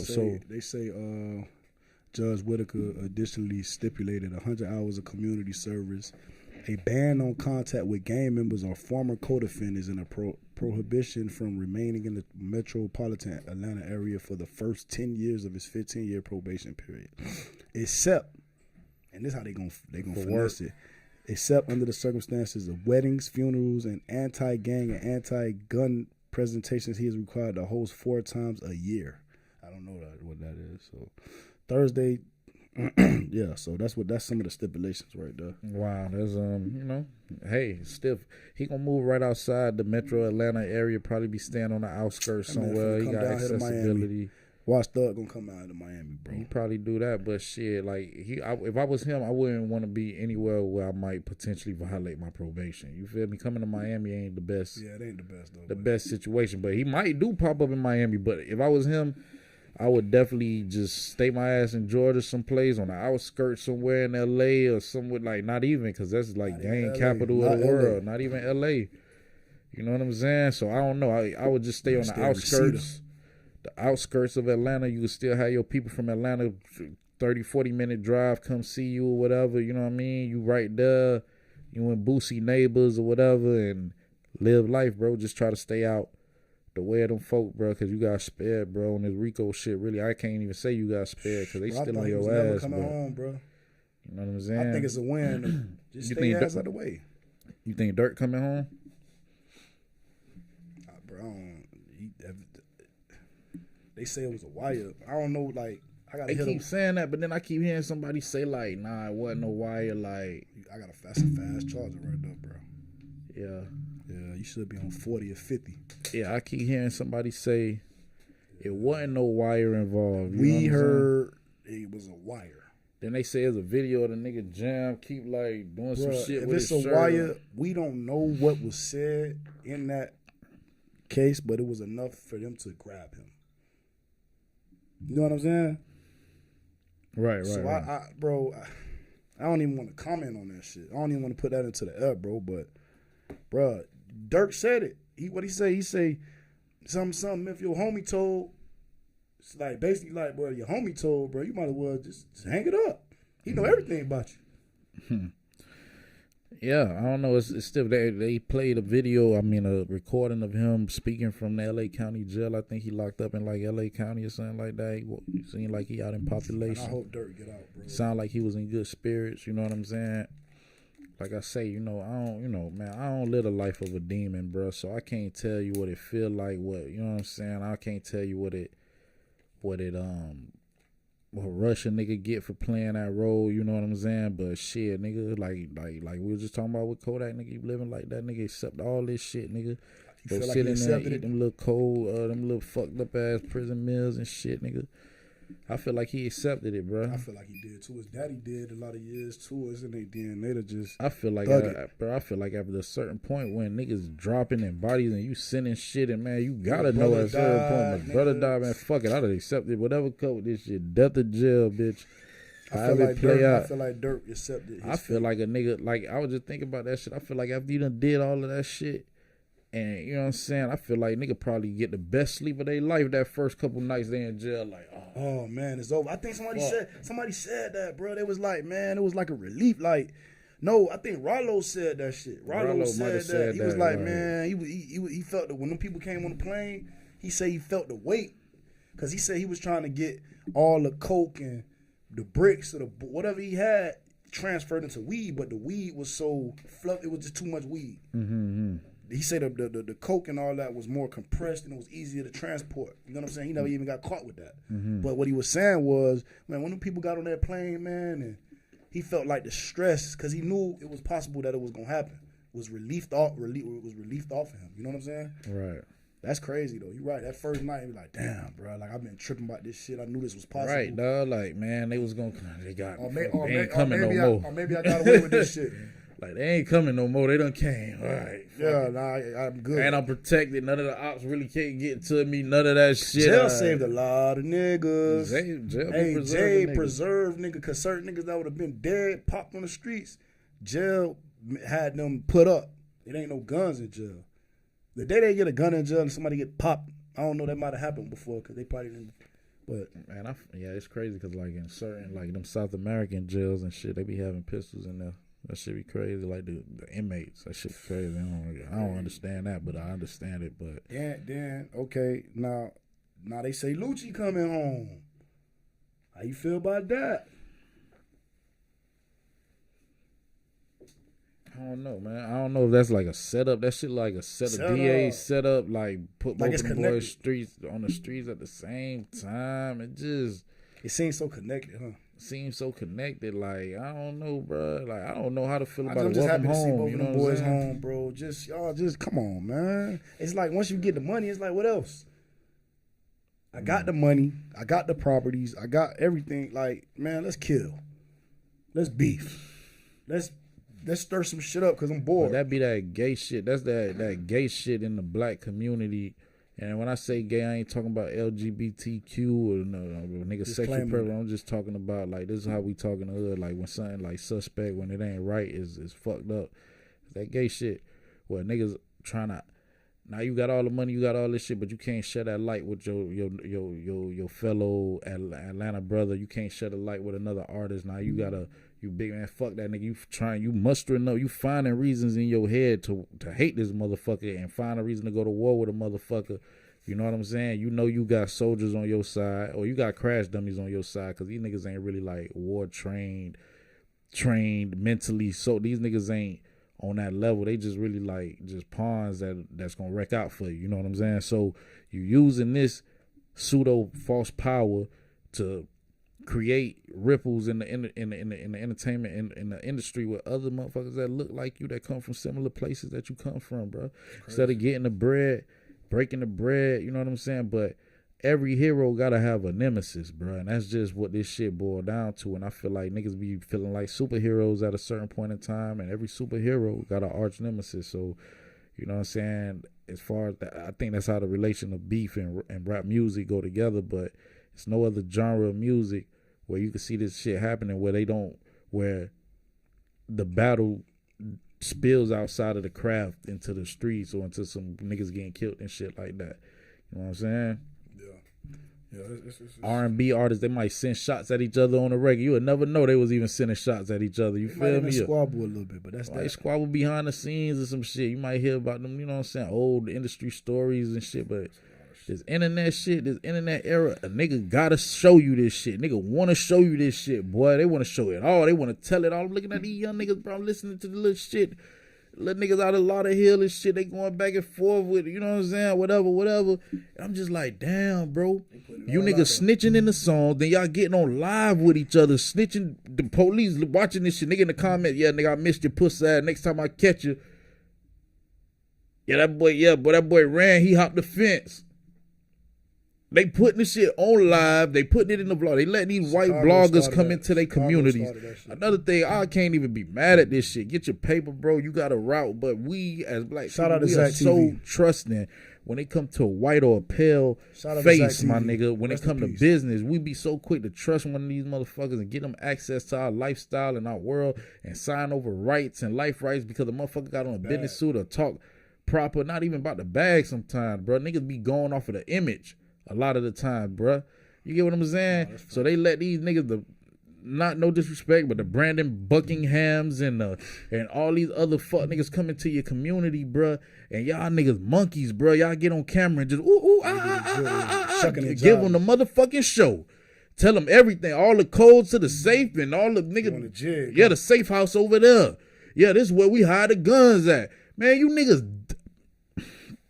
Bro, I don't get it, bro. I just don't understand it, bro. For 15 minutes of fame. But what's next on the list, dog? Man, we got so much shit, dude. Keep it rolling, bitch. But anyway, though, man, we got. Let's talk about it because we kind of long overdue for having this conversation. We ain't gonna be too long on it, but you know more about it than me. But what you seen the dude when he choked out the DCS worker? Oh shit! Let's talk about that, bro.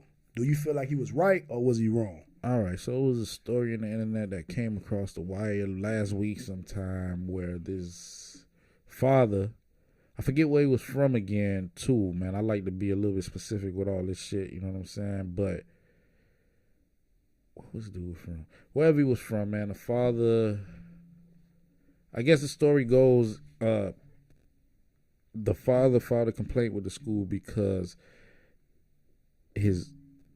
the school had an open DCS case open after his daughter came to school with marks on her or something like that, so they wanted to get to the bottom of it. In Arizona, right? In the midst of this shit happening, they opening up the case. There was a male DCS worker. DCF? I think it's DCF. Children and Family, yeah. DCF worker come out to the school and sit down in the office with his daughter alone. So it was a male DCF worker that sat down and interviewed his daughter in a room alone with the door closed. And the father is stating that after he picked his daughter up from school that day, she stated to him that she didn't want to go back to school. He found that alarming and concerning, and so he started raising questions with the principals and the administration at the school. Nobody was able to offer any answers to this. Now, mind you, throughout this whole process, the dude is documenting everything. He's video recording himself from him asking, and him being at home, asking his Facebook community how do they feel about it, to him in the school, in the actual office, on live, talking to the administration and them not police coming out. He got all of this shit. He documenting every step of the way. But one thing that I did find, before we get to it, what inevitably happened, but what I found strange was that he never quite revealed what he said, what the daughter stated was her reason for not wanting to go back to school. So I found that odd, you know what I'm saying? So anyways, after, contacting the school, going to the school, having the police come out to the school or whatnot, they schedule a meeting with him, or he schedules a meeting with another worker, DCF social worker or whatnot, which he documents as well. This is maybe like a couple days later, he gets this interview with the DCF worker, not the same guy that interviewed his daughter, but a different one. And during this interview, he's asking questions. He want to know why was this allowed, but at the same token, he's a possible suspect in his daughter's, in these, in the marks or an abuse case or some type of domestic violence case with his daughter, because she's coming to school with these marks on her or whatnot. So to me, now that I really think about it, it seemed like he could have been trying to deflect the attention off of him. Possibly, allegedly, not allegedly, but possibly, my opinion, after seeing how everything played out. Because like I say, he never, it would have been some shit like, my daughter said this motherfucker whoop. So to rewind, because when we had the conversation on camera, it was like, I don't really know if it's a fact or not, but she had the marks on her. Mm-hmm. And a DCS, because that's what it is, DCS employee pulls her in a room without his permission. Without notifying him or contacting him? Without contacting him. And he's like, how was this allowed to happen? Like, that was some weird type because, stuff. yeah, I get it, but nigga, because you're the suspect, bitch. Suspect. So why would we contact you to tell you, give you the heads up? Exactly. So I think that's kind of why he was getting that pushback from the administration at the school, because it's like, nigga, you the potential creep here, nigga. Exactly. We're not really even supposed to be talking to you like that. You probably beating up on your daughter. You're the suspect. So his angle is, because that it get weird, because when us as followers looking at, oh, look at the dad going hard for his daughter, whole time he going hard because he a suspect. Right, exactly. He going hard because he's the cover. He trying to. So then he like, oh my God, like he just ran. Oh my Lord, he just randomly just picked this random dude that looks like a noodle. So he sits down with the DCS worker, or the new worker that's questioning him, or they supposed to be establishing a dialogue. His pitch is still the same. Why was my daughter allowed to sit in this meeting with him without me being in contact? And the dude is like, okay, well, what kind of parent are you at home? When you discipline your daughter, how do you discipline her? He's asking these type of questions. I don't know, man. At a certain point, your boy, at the end of the interview, at the end of it, he didn't. I guess he didn't get the results or the answers that he was looking for. He thought he was gonna receive. Was it premeditated? Do you feel like he went there with the intention, like I'm finna do this? I felt like I felt like in the back of his mind already he was, bruh, he did a lot. Once a nigga start going to the internet, you crazy. Like, once you go to the internet with it, like any person, this is any person, bro. You've reached a point of like, you in a distress mode, like, you know how a beacon go off. Yeah, you scrambling, like a beacon go off. Like, now you looking for the attention. You need help, like anybody. Like, so I feel like the nigga been lost it once he started doing that shit, and it was already, because you know what I'm saying, that was already in his mind. Like, I killed somebody about my daughter. That boy say, you ain't gonna doubt me. That boy. And fucking yoked him out. So that was the thing. The dude ended up yoking out the DCS worker to the point of unconsciousness, to the point where he got hit with a preempt. I think that's attempted murder. He got hit with a preempt. Will, I had that conversation with you, bro. You told me that's not going to be attempted murder. I said he would have been better off if he would have just slept him. Because it would have been an assault or a battery. Right. No, you choked the shit out of this dude, bro. On camera. They set the camera up. Yeah, I'm talking about, bro. I'm watching this shit. I can't breathe. I can't breathe. I can't breathe watching this shit. I can't breathe, bro. I'm breathing for him. You know what I'm saying? Bro, you literally, that's attempted murder, bro. Got his ass in that you called it easy attempt. Nigga. You put the evidence out there. You basically said, here go, just put the handcuffs on me. Just put the handcuffs on me. You feel me? That's basically what you did. You crashed out. Now you trying to go to jail for something else from what you probably was avoiding. We don't know, though. We don't know, They dog. might double back and hit him with some more shit. They might hit him with some more shit. He might get picked up on that DV, but like how you played it was, I ain't like it. You feel me? You just crashed out. Like I say, my nigga, just deal with the consequences. You would have been better off, you know what I'm saying? Just letting that shit play out, my nigga. Yeah, you fucked up. You know what I'm saying? If somebody in that household fucked up, or the little girl was playing, it could have been an easy resolve. You gotta use your mind, bro. You can't just be crashing out. Fighting ain't always the answer. Killing ain't always the answer. And I'm the type of nigga that, dog, I get to a point quick where it's just like, man, listen, man, let's bump. Fuck that shit. But it's like, nigga can't be like that. Be there a lot of the times. Nigga can't. If it's about respect, that's one thing. But when you talking about tanks, guns, and governments and shit like that, it get more intricate than that, bro. You crash out, bro. Okay, now what? Now what? You know what I'm saying? Now, sometimes you gotta bump a nigga. I done seen that, like, nigga disrespecting you, you bump. Okay, it's respect there now. You feel me? Right. Like, in a lot of cases, yeah, murder and fighting solves problems, but not in most cases. You know what I'm saying? Right, yeah. So, yeah, I think we both reached a general consensus with that, man. Like, full wrecked out, man. Like I say, man, like I just... Because he fucked up twice because he already had custody of the jit. So he had full custody of the jit. Never know where the mom at. So I just feel bad for the jit at this point. Hope he got the daughter got solid grandparents or aunts or uncles. Cause probably was a good dad too. Who knows? Probably was a decent dad for sure. You know what I'm saying? He definitely seemed passionate about that. Okay. Like I said, we kind of behind, man. We got to be more on point with talking about shit when it's more current, but. The African guy you were telling me about, man. Oh, man. Talk about that.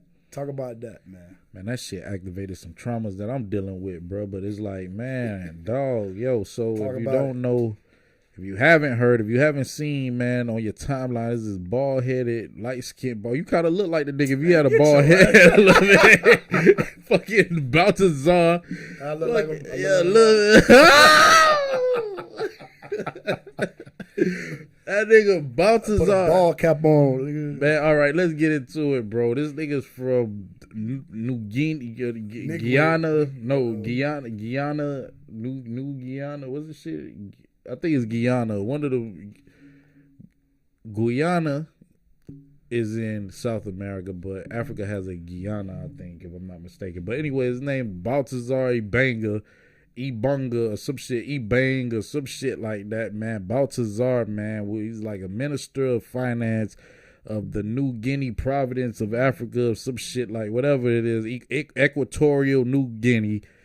He's like a big dude, hold big office, big space in office in New Guinea.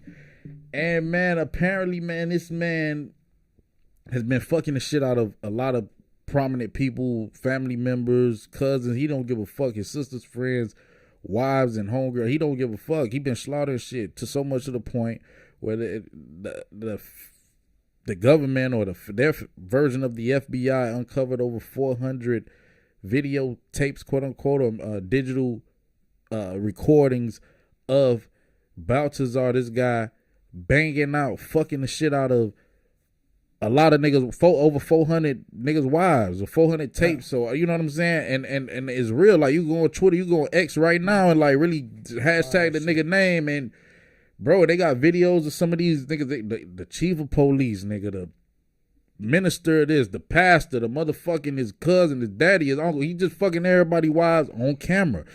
It fucked me up. They going there for money.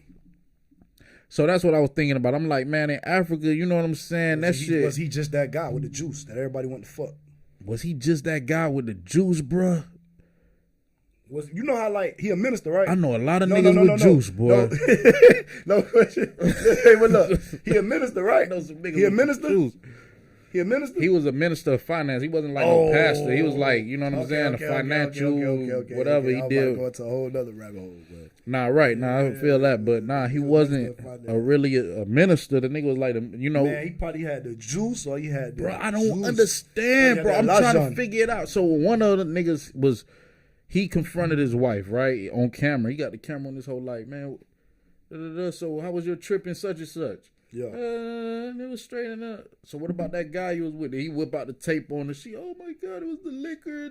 Oh, he fucking them hoes. He probably a smooth talker, bro. Bro, the nigga like, man, I paid for you to go out on vacation and you went and. Dude probably like Hitch. Oh, let's get even deeper, nigga. You know they got magic and voodoo the nigga be doing. Nigga probably got a bitch in a trance or a hex. She done drunk the wrong juice or something, bro.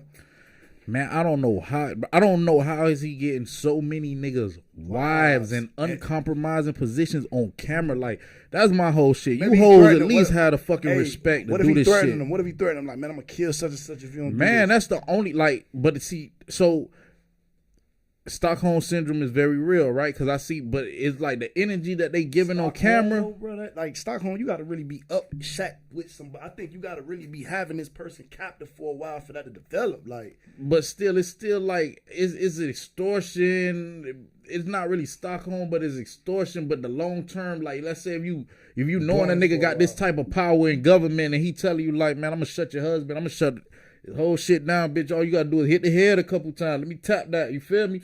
But a lot of these bitches on camera, bitches looking like they with it. Like, it ain't no extortion. I don't see no distress. I see it like, oh, if it set that bitch up, they helping a nigga. He position the camera. Honestly, dog, he probably, to me, we gonna find out, bro. What's your opinion, bro? I gotta understand. He cutting major check. Money on. Whatever the check is, they say every woman got a price. That's what they say, bro. That's what they say. I'm not, don't kill me. Don't kill the messenger. Man, that's what they say, brother. And then when you look at a situation, that shit down there made me throw up in my mouth. Young Buck say, he say the reason why niggas like Eric Benet probably can't stand me because I know money and make Holly Berry come out them panties. He like, man, it could have been 1,000 smackaroonies. American. It could have been, man, bro probably got a bag. that boy. Like, it's a little underdeveloped. You know, it's an underdeveloped nation. We can't, you know, we being real. We just had homies go out to Nigeria. There's no roads out there. They still on the dirt road, no powers, and it's fucked up. So anyways, what I'm saying is, like you say, it's very plausible that even if they husbands was the cheat, but that's a lot of these hoes. I'm looking at the houses these niggas confronting these hoes. It look like decent houses, like nigga having. Think about it though. You got to think about it. Like they having their own. Like it's one thing when a man a breadwinner, when a woman can make her own little side money. You nigga finna give me a little $1,000, 500. Okay, I'm the breadwinner, and every dollar my wife got is from me. And now you having your own shit. Where you get that purse from? Right. Where you get them shoes from? What the fuck? No, this nigga cut 2 bands, 1,500 just for the sex. For the sex, and for the camera of it, for the. But this how is where you the money coming at?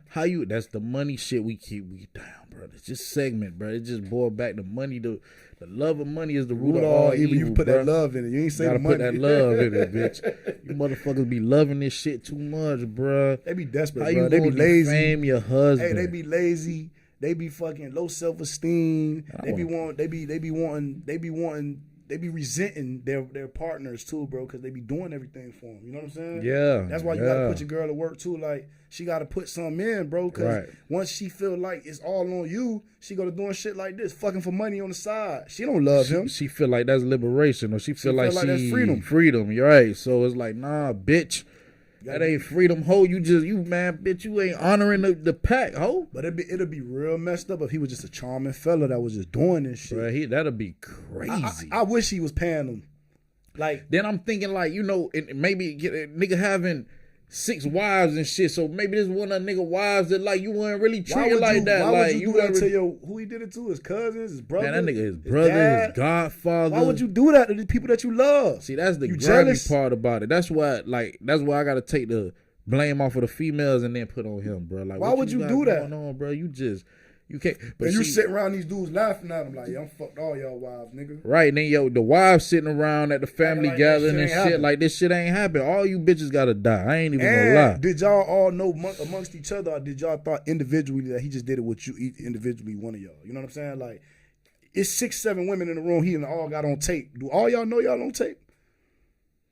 Bro, I wanna know. Like, somebody gotta come out and give us the real game. Like, I put a couple dollars on the African Hoe books to get on here and fucking. That'd be dope. You feel me? I put a couple dollars on one of you whole books, man. 20 cents or something. You know we gotta do the live stream type shit and have them. Yeah, man, we gotta. Bro. I'm not paying for no plane ticket for you to come over here. That's we not doing that. We gonna put your ass on the Zoom, nigga. See your ass $50, man. That shit go turn it to 500 over there. Some shit, times bitch. 8 times 9. The fuck. Man, you grimy bitches, man. I ain't even gonna lie, bro. That shit fucked my head up on marriage and all. Like, man, shit. I don't even want to. That boy always traumatized, man. I'm traumatized. I just had some shit happen to me too, like a couple months ago, bro. I'm traumatized, bro. You hoes slimy, bro. Man, if I meet a real bitch, bro, I ain't even gonna lie, bro. I cut my dread, bro. I get a bitch motherfucking the shirt off my back, bitch. I get a bitch. You take your shirt off, let her walk. Walk right on the rain for the whole bitch. Put rose petals down. You feel me? I have my ass out like Tyson for the bitch. You hear me? The fuck, my nigga? They don't make them like that no more, bro. Baltazar, you fuck the game up, bro. Cash is king. Cash is king, dog. Like I say, to me, I feel in my spirit. I'm a spiritual guy. I just felt like it was some finance involved. Bro, it had to be, bro. Cause them hoes. Yeah, minister of finance. Ain't a nigga, boy, that nigga ain't that charming, bro. But like when you got power and status, nigga. Hey, listen, when I can't say the light bill do, but when a bitch want what they want and you up that knot, I ain't never been that. I ain't no trick. I done seen it though. I done seen the finest and the baddest. Pay for your I done been around. Nigga, I got homies that's millionaires. Nigga, break your hoe. I got homies that's 100,000ers. Nigga, man, they got them knots. You ain't hear what Gucci Man said? Nigga, I got 50,000 on me who wanna fuck some. That's how they vibing. And it's like, damn, 50,000 and it's him? That's easy. Right. All I gotta do is have some quick sex and just make 10 bands or a band. They going. And a bitch already like, and then we live in an era where a bitch already want to be overly sexy. Bitch want to be If you ain't complimenting a bitch 24/7, bitch already want to put on the most risque outfit. She want to show it off the Instagram so her homegirls can see she done got wild. They wear that shit. They wear that shit, and if a nigga don't compliment them, they feel like they doing something wrong, bro. Right. They be like, then when you do compliment, you thirsty. Man, you can't win. Can't win, bro. You can't win. They got that shit on, bro. You got your nipples showing through with the nipple piercing. You see the nipple piercings through the nipples. The tongue ring. I ain't no Diddy, thirsty bro. Nigga. This nigga just fucked me up. I gotta be looking at this shit. No, you know I be in the gym though.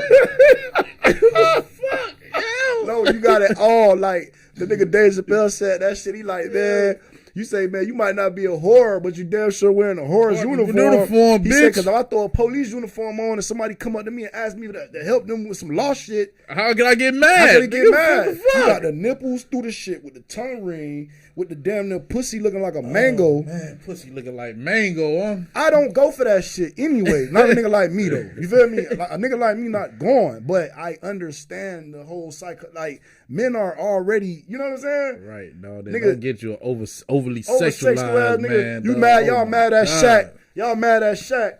But look at the shit you wearing. Man, imagine. Oh man, he got money. Shaq can buy that shit, man. What? Shaq been used to buy it. I don't give a fuck. Angel Reason, NIL. How much you make, man? Ho, $80,000 a year, $100,000. Okay, what? So, what would it take for just you to put them shorts on and we just start from there?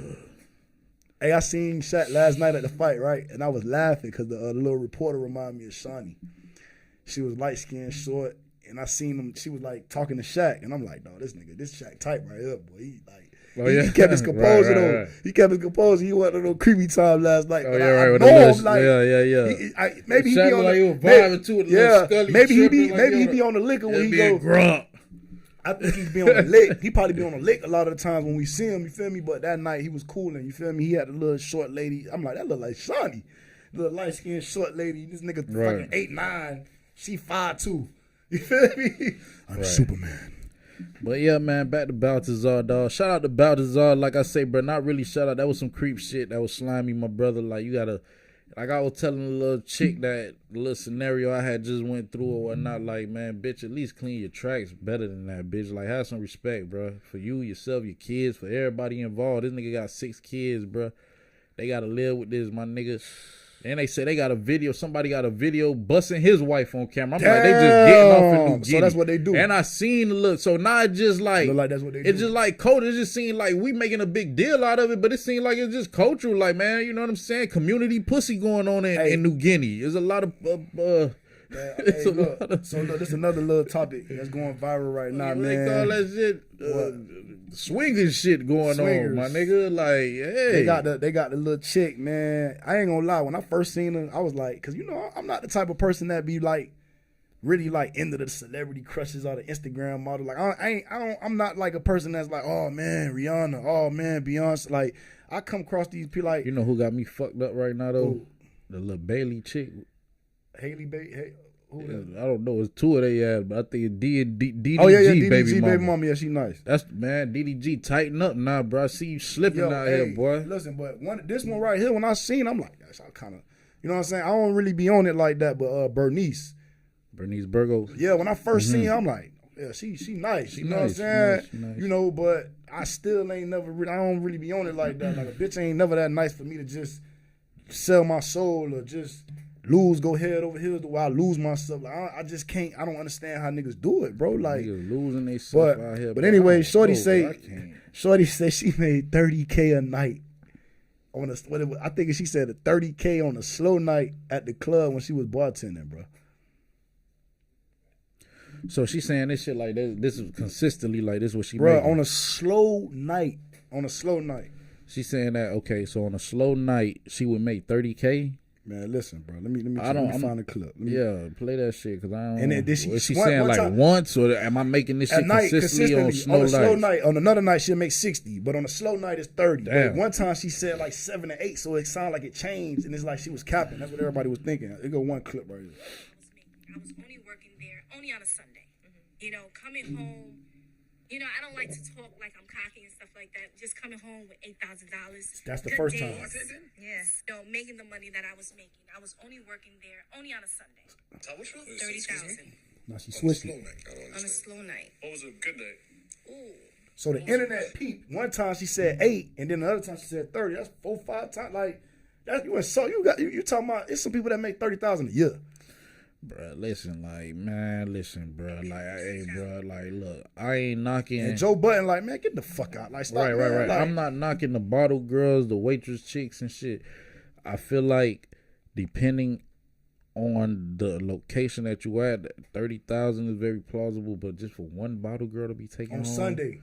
On a Sunday, my nigga, like, where you at, live? Where she you said 8,000 one time. Live, I don't know, bro. She like, said 8,000 one time, and then it automatically went times 4. 8,000 sounds real feasible. 10 even sound feasible. She said like 30,000 out of nowhere. Just you one waitress, bitch. So you feel like she was capping because it changed.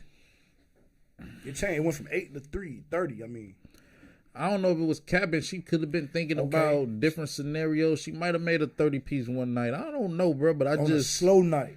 I just feel like on a slow night, nigga, any club, nigga, the club itself, dog. I done been in Club Exchange, nigga, or not. I ain't even mean to call out. I'm sorry. I done been in certain clubs, my nigga, where the club itself that night probably ain't make 30, my nigga. You know what I'm saying? After booking an artist and shit. So you telling me one motherfucking? Now she came back. They might have made 30. They might have made like an 80-piece, but bro, come on, bro. I'm going to speak to you in a minute.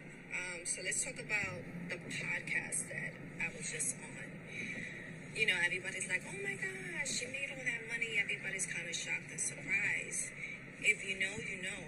If you was in the nightlife in New York City, you know what happened on Powerball Sundays. Powerball Sundays. You know, I don't know what's going on now in the nightlife. Really don't like turning eggs.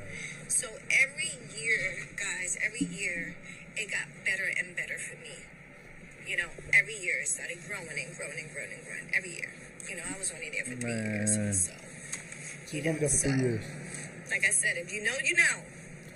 Hey, listen, I don't even, you know, I get why it's news, but shit, shout out to her. She made 30, she made 8, she made 8. That's a great night in any realm or space, whatever, you know. Shout out to her. Shit, I can't deny or confirm it. You feel me?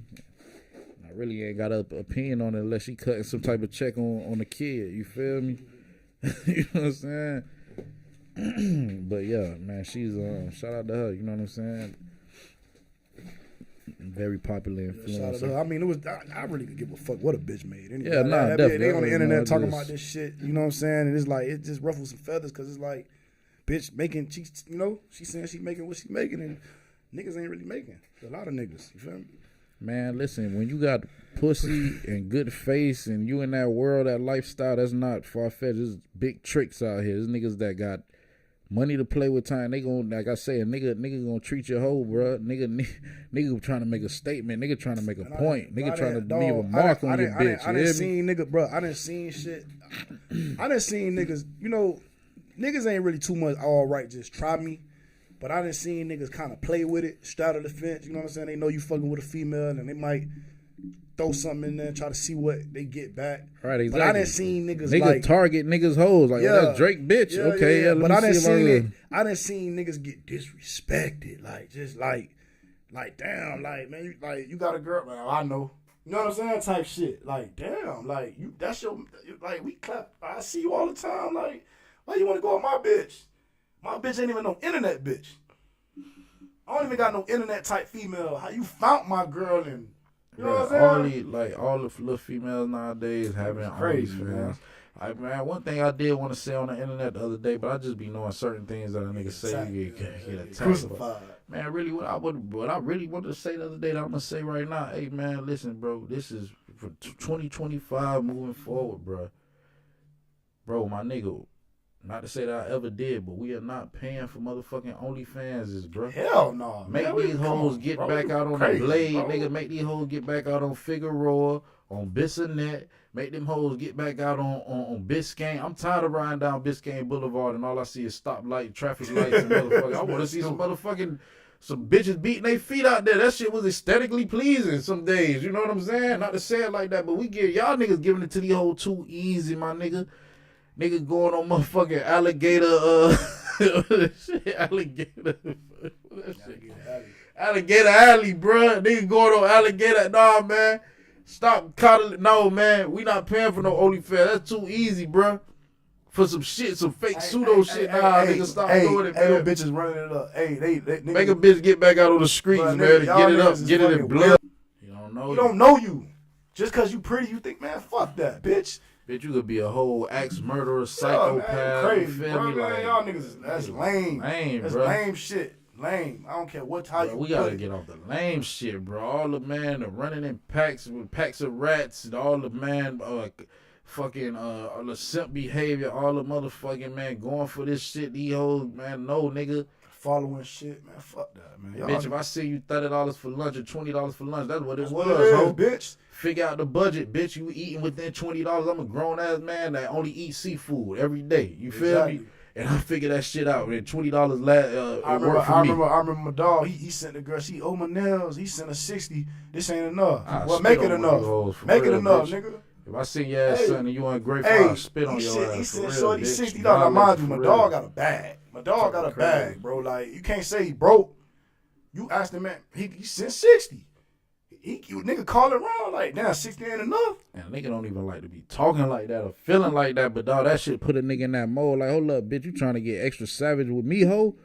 Bitch, nah, bitch, I never seen a gazelle fucking beat a lion and nothing. You feel me? So, like, just play the gazelle role, man. You know what I'm saying? But like I say, dog, this shit cut up out here. Cutthroat. It's cutthroat business, man. Oh, man, shit, I want to pivot into something myself since we were kind of on the topic. What's up? You wanted to get into something? No. Go ahead. I'm just go ahead.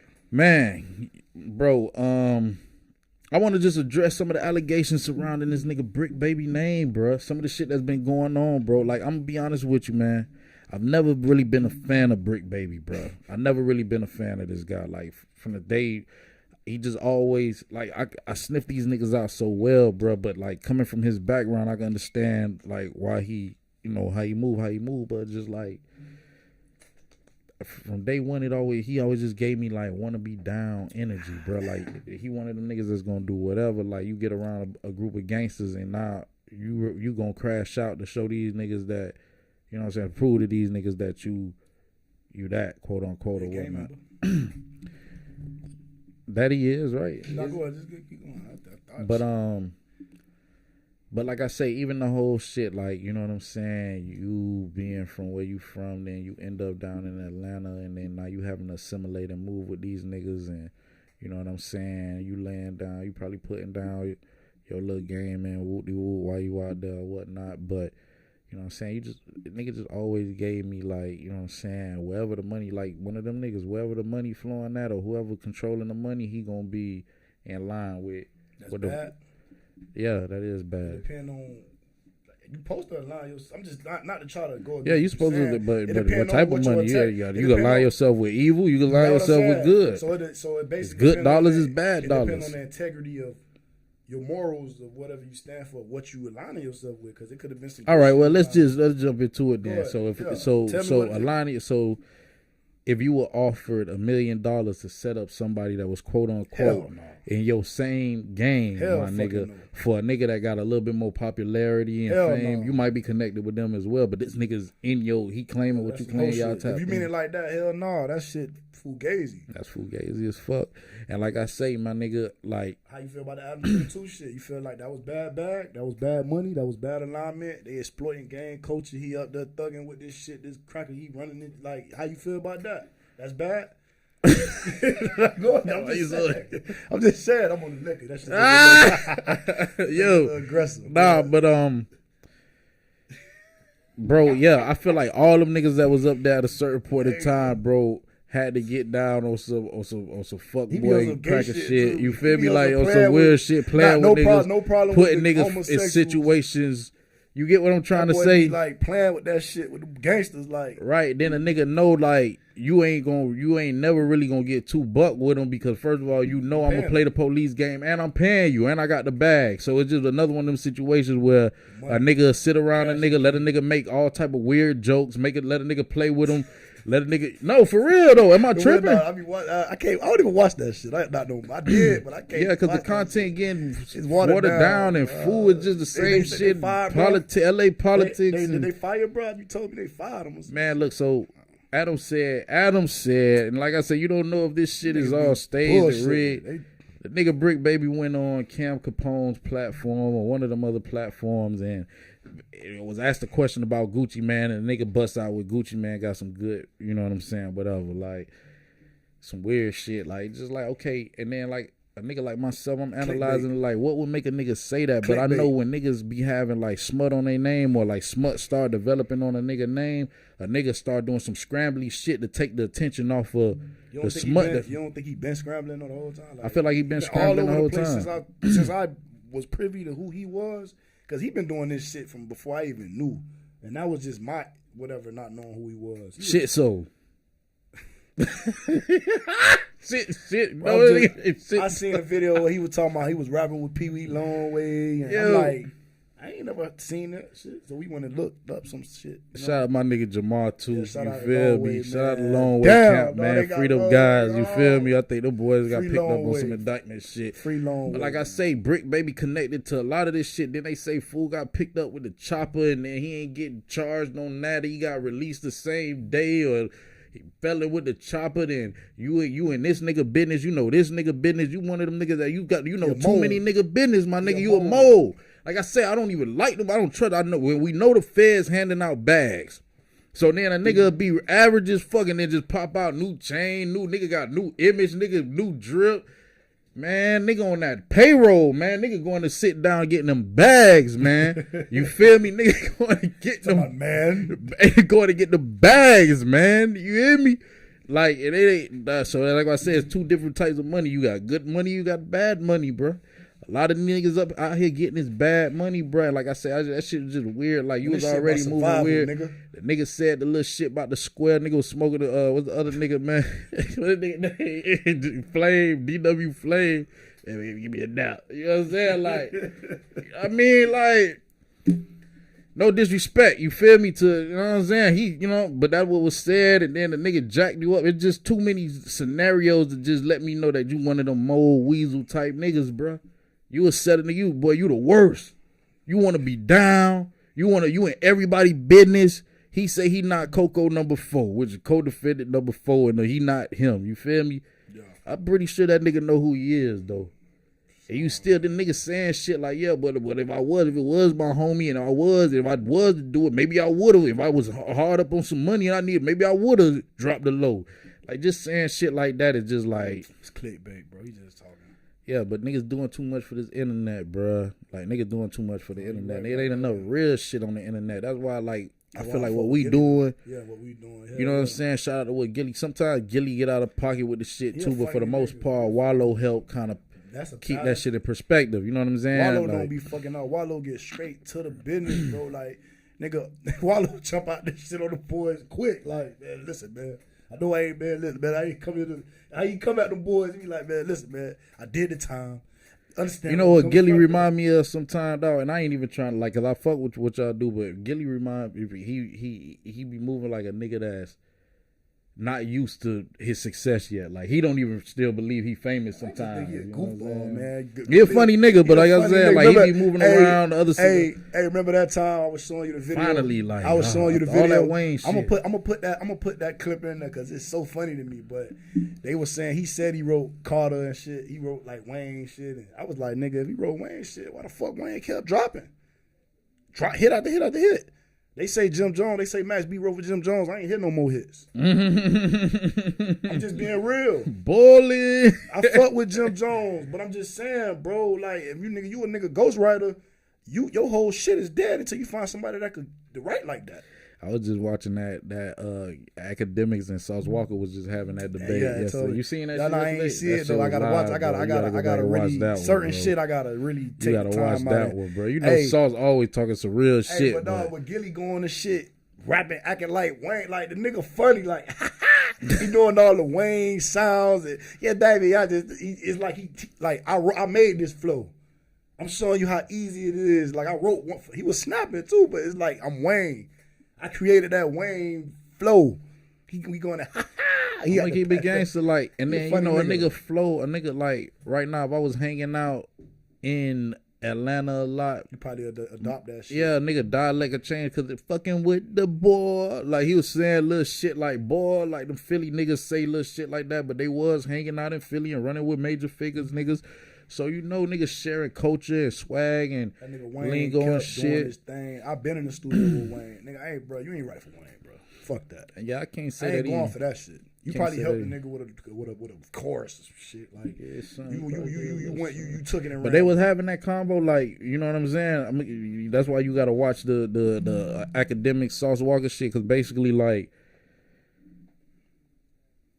they get on the ghostwriter topic and shit like that. Of course, you know, Sauce standing on, man, like, it ain't like, dog, you just got to hear the dynamic of the different scenarios, how they posed it. It just made a lot of sense, you know what I'm saying? But at its core, it was like, if ghostwriting wasn't a frowned upon thing, or if it wasn't like, because that's what Act was basically saying, like, man, after a certain point, niggas in their career, they running around doing multiple tours a year and this and that. I was just talking to Rod Wade the other day. He said he's so busy and that. I think what Act was saying was the more surprising. I think it's more surprising to us when we find out a nigga got a ghostwriter, because we don't understand how common it really is in the industry. Like, down there, everybody got a ghostwriter. I do. Yeah, you know what I'm saying? But the average But listener, average fan don't know this shit. It's levels to that shit because it's Bro, like the nigga, Cody got me tripping. Ice, Lemonade, the little whole Jazzy wrote that shit for Buddy. But then what I'm saying though, For the nigga, what's the nigga name? Don Toliver. It's levels to music though. So like, and this for me, just for me and for hip hop fans, we talk about lyricism, we talk about Jay-Z, we talk about Nas, we talking about Tupac, we talking about certain artists that we like. We call them MCs, the master of ceremony. You understand where I'm coming from? And from the beginning of their career, that's really what it count. They first album they dropped. They first project they dropped. You know what I'm saying? Like, it hurt me when I found out Kanye West ain't worth Jesus Walks. But I knew, but I should have knew from even what I know that this is a producer. This is a creator. He was already sampling. He was known for being a producer from the beginning. Right. So his mindset was already on that shit. Right. He ain't come out like I'm the best rapper. He came out like I'm the best producer. I'm the best creator. Right. You feel where I'm coming from? So I can't really be that mad at him. But if I found out Jay ain't write Reasonable Doubt, it'll fuck me up, bro. Me. That'll fuck me up. It still fucked me up when Ye, because it's like, damn, because you felt like he was this ultimate creator. Like, he could do it all on all levels. He writing this shit, producing it, mixing it, and Jesus Walk. God damn. Not Jesus Walk. Not Jesus Walk. I think that's what sold me The on. song that it wasn't Jesus Walk. It was Off when it all falls down. Fuck the police. That's how I treat them. We bought. Oh my God, that's one of the best songs ever to me. Good feel good. He ain't write that record, right. shit. And I'm like, damn. That's why I was like Kanye. You know what I'm saying? That's whole motherfucker. I don't even know who they is or how they look. That's the person that need to. You know what I'm saying? You just putting the image out there, but who the motherfucker writing this shit? And that's what they said. If it was so frowned upon, that's what. If it was a good thing, like why Beyonce ain't putting the ghostwriter on the feature with her? Why they ain't trying to show you who that motherfucker is? They hiding this shit, but we in 2024 Yeah, now. like- We in 2024 now, so it's like, and you got to think about it. When you looked at the writers' credits, them shit's been there. You just ain't know what to look for. Yeah, pretty much. You just ain't know what to look for. We in You 2024 got some now. It's niggas out. that's like super ghostwriters where they probably don't even appear in the writer's Bruh, credit. Niggas y'all got know a hella Money bag Long. brought Y'all, out. that's what the real ghost was. Right. The work for hire. I'm gonna give you 10. I'm gonna give you 15. I'm gonna give you 20. I'm gonna give you 30. I'm gonna give you 50. Whatever you charge, it's mine. I wrote it. Then you got the points and the writers and the shit like that. Well, okay, I might give you a little front end, and then you gonna just get your percentage on the writers. You know what I'm saying? But when I buy the song, Right. like the composition, it's mine now. So you're really a ghostwriter. Quentin Miller, his name was on the Drake shit. I don't know. I think maybe I don't know. I don't know, but a lot of the times niggas' names don't be on that shit, and that's the real ghost. Like that's still like when I found out Jay-Z wrote that shit, bro. If I would have found that out around that, bro. Right. Oh my God! Right. But we in 2024, we in the age of information now, and it's like, wow. I'm glad y'all told me later. Nigga, Easy ain't writing none of this shit. We knew Snoop that though. Ain't writing none of this. I ain't really know that. I ain't really know, but they Easy knew. into the movie and shit. Like They knew that. People knew that. Like he a gangster. He living his lifestyle. Let's just write this shit. You know what I'm saying? Easy E wasn't no super rapper to me. For the love of now, if you tell me Ice Cube ain't write his shit, it'll fuck me up. Right. You know what I'm saying? But I ain't knowing I might not. He might not have wrote this shit. I'm just saying. Dub C was writing all that shit. You feel me? Ice Cube was writing all them MC Ren. Them niggas was writing that shit, bro. Right. You know what I'm saying? And that you could tell because look at these niggas. Look at 50. Look at the real writers. The DOC. The people 50, that last all long. Niggas, bro, the writers. The writers. Money Long, she just came out. She been writing for the longest. Priscilla Renee, she wrote Chris Brown shit, all type of shit. She couldn't come out as an artist. She had to change her look. Mm-hmm. Because at the end of the day, it's how the people perceive you. It ain't really about the song. It's the whole package. It's the song, the writing. If people like you, do you look attractive when you saying this? Oh, Rihanna a freak. Word. Oh, this girl, she a freak. Party Next Door a freak. He the one who wrote that. You know what I'm saying? Right. But that's singing. We love singers for voice and look and no rappers, nigga. You talking about? I remember all the same night outside of Calabasas. That's what Sauce was saying. He was like, man, the rapper, the equivalent to a rap nigga freestyling and ball would be an NBA nigga cross over, take you to the lane, and if you find out, nigga, that it was a magnet in the ball and LeBron wasn't really shooting that motherfucker, how would you feel? Like you'd be like, damn, that's how you know what I'm saying? When my daddy told me WWE was fake, I stopped watching that shit. That's bro. how I feel after Jake Paul. Like I just stopped pray, watching that shit, bro. Like, I pray, and I ain't no hater, bro. I just pray, dog, stop supporting that shit, bro. Next fight, bro. No, dog. You gonna tell them little kids? You think them little kids gonna listen to you? No, they not, cause they weird. Nigga, they got Tyson. They got kids. Dog, do you know the marketing scheme behind that shit? Bro, it's so easy to trick a kid on anything. But no, they got kids, and then they got us. They got Tyson. They got some shit from like they fucked us both like dichotomies. And we really went for it as a people. We went for it. People was really sad watching this shit with great beers. Like, look at Tyson from that era. Like, when they was getting money back in the day and they was at the fight watching, you know what I'm saying? You go get a hot dog, niggas, round 2 is over. Damn. I didn't pay all this money to come see Tyson. He done knocked this bitch out when I went to the bathroom. Right. This ain't 1999, brother. You feel me? Yeah. So you're right. You definitely can't tell them shorties don't support Jake Paul or whatever. But bro, like, man, if you any grown up nigga, any millennials, any boomers, whoever listening to this, my nigga, bro, like we can't go for that shit, that okie doke shit no more, bro. Shit ain't solid, bro. Can't go for that. What's next on the agenda? Okay. Okay, I want to talk about this too. That's the way we need to. Yeah, go it. I want to talk about this too, bro. They some footage came out. Everybody was blaming P&B Rock's girlfriend for him getting killed.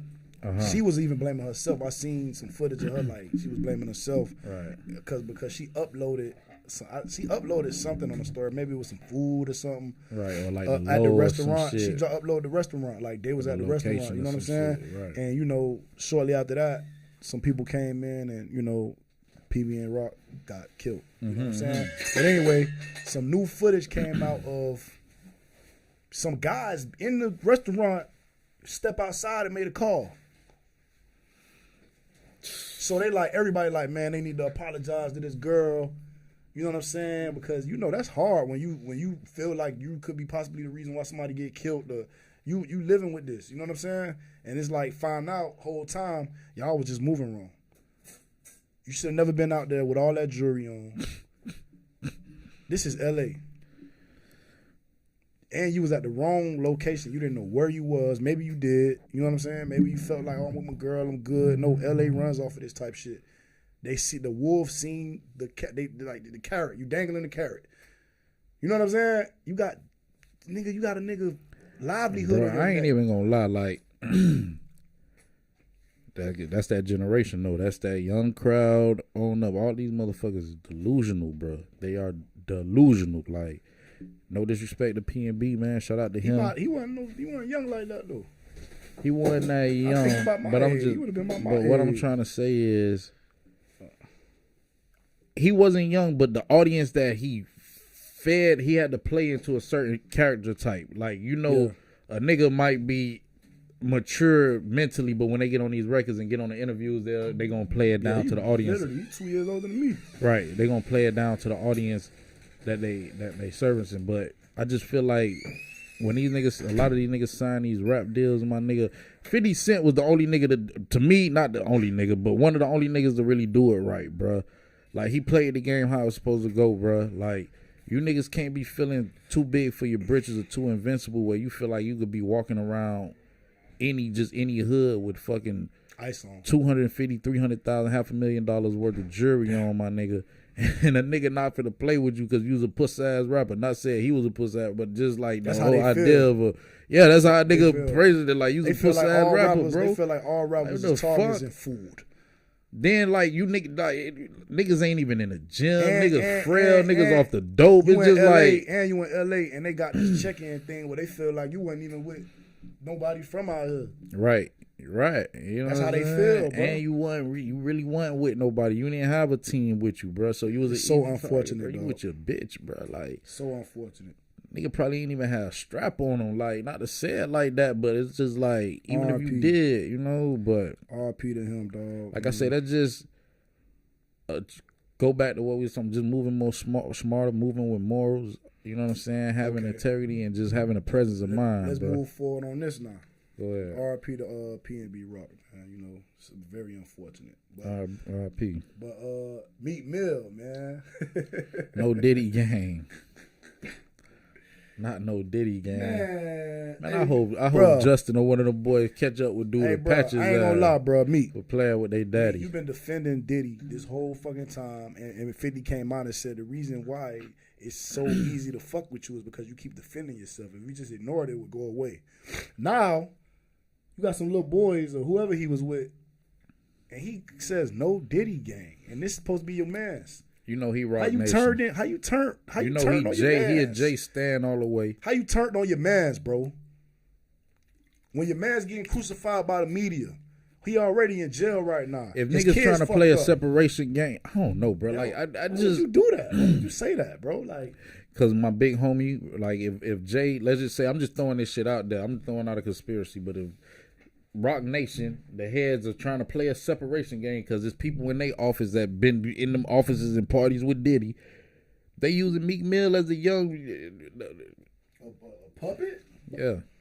So that's why he said no Diddy gang. I'm not saying that's why he said it, but it could be like, especially if you building alliances. He was already going hard for the nigga, so what that is, damage control? Like, he was like going hard about that shit? No, that's just like the nigga top 5, right? The nigga was going hard for Drake, and then some shit happened with DeMar DeRozan and Drake or some shit, and then the nigga, man, fuck OVO, we run the city. Like, you was just on this man, but if it's gobbling this man nuts. But if it's a reason for why he did that, it'll make sense. But for you to just, like, what's your reason? Why would you say that?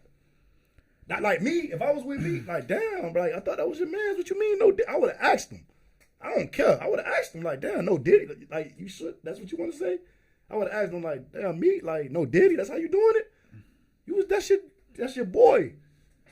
That's your man, bro. I say this whole industry shit pussy, bro. Just showing you day by day that this shit is a myth, bro. It ain't real, bro. I'm the type of dude, bro. And any nigga fighting to be into that shit is weird. If it's some smut on my man's name, if I knew a nigga from, like, for a long time, 10 years, 11 years, 12 years, 10 years, he do some shit, you know what I'm saying? No comment.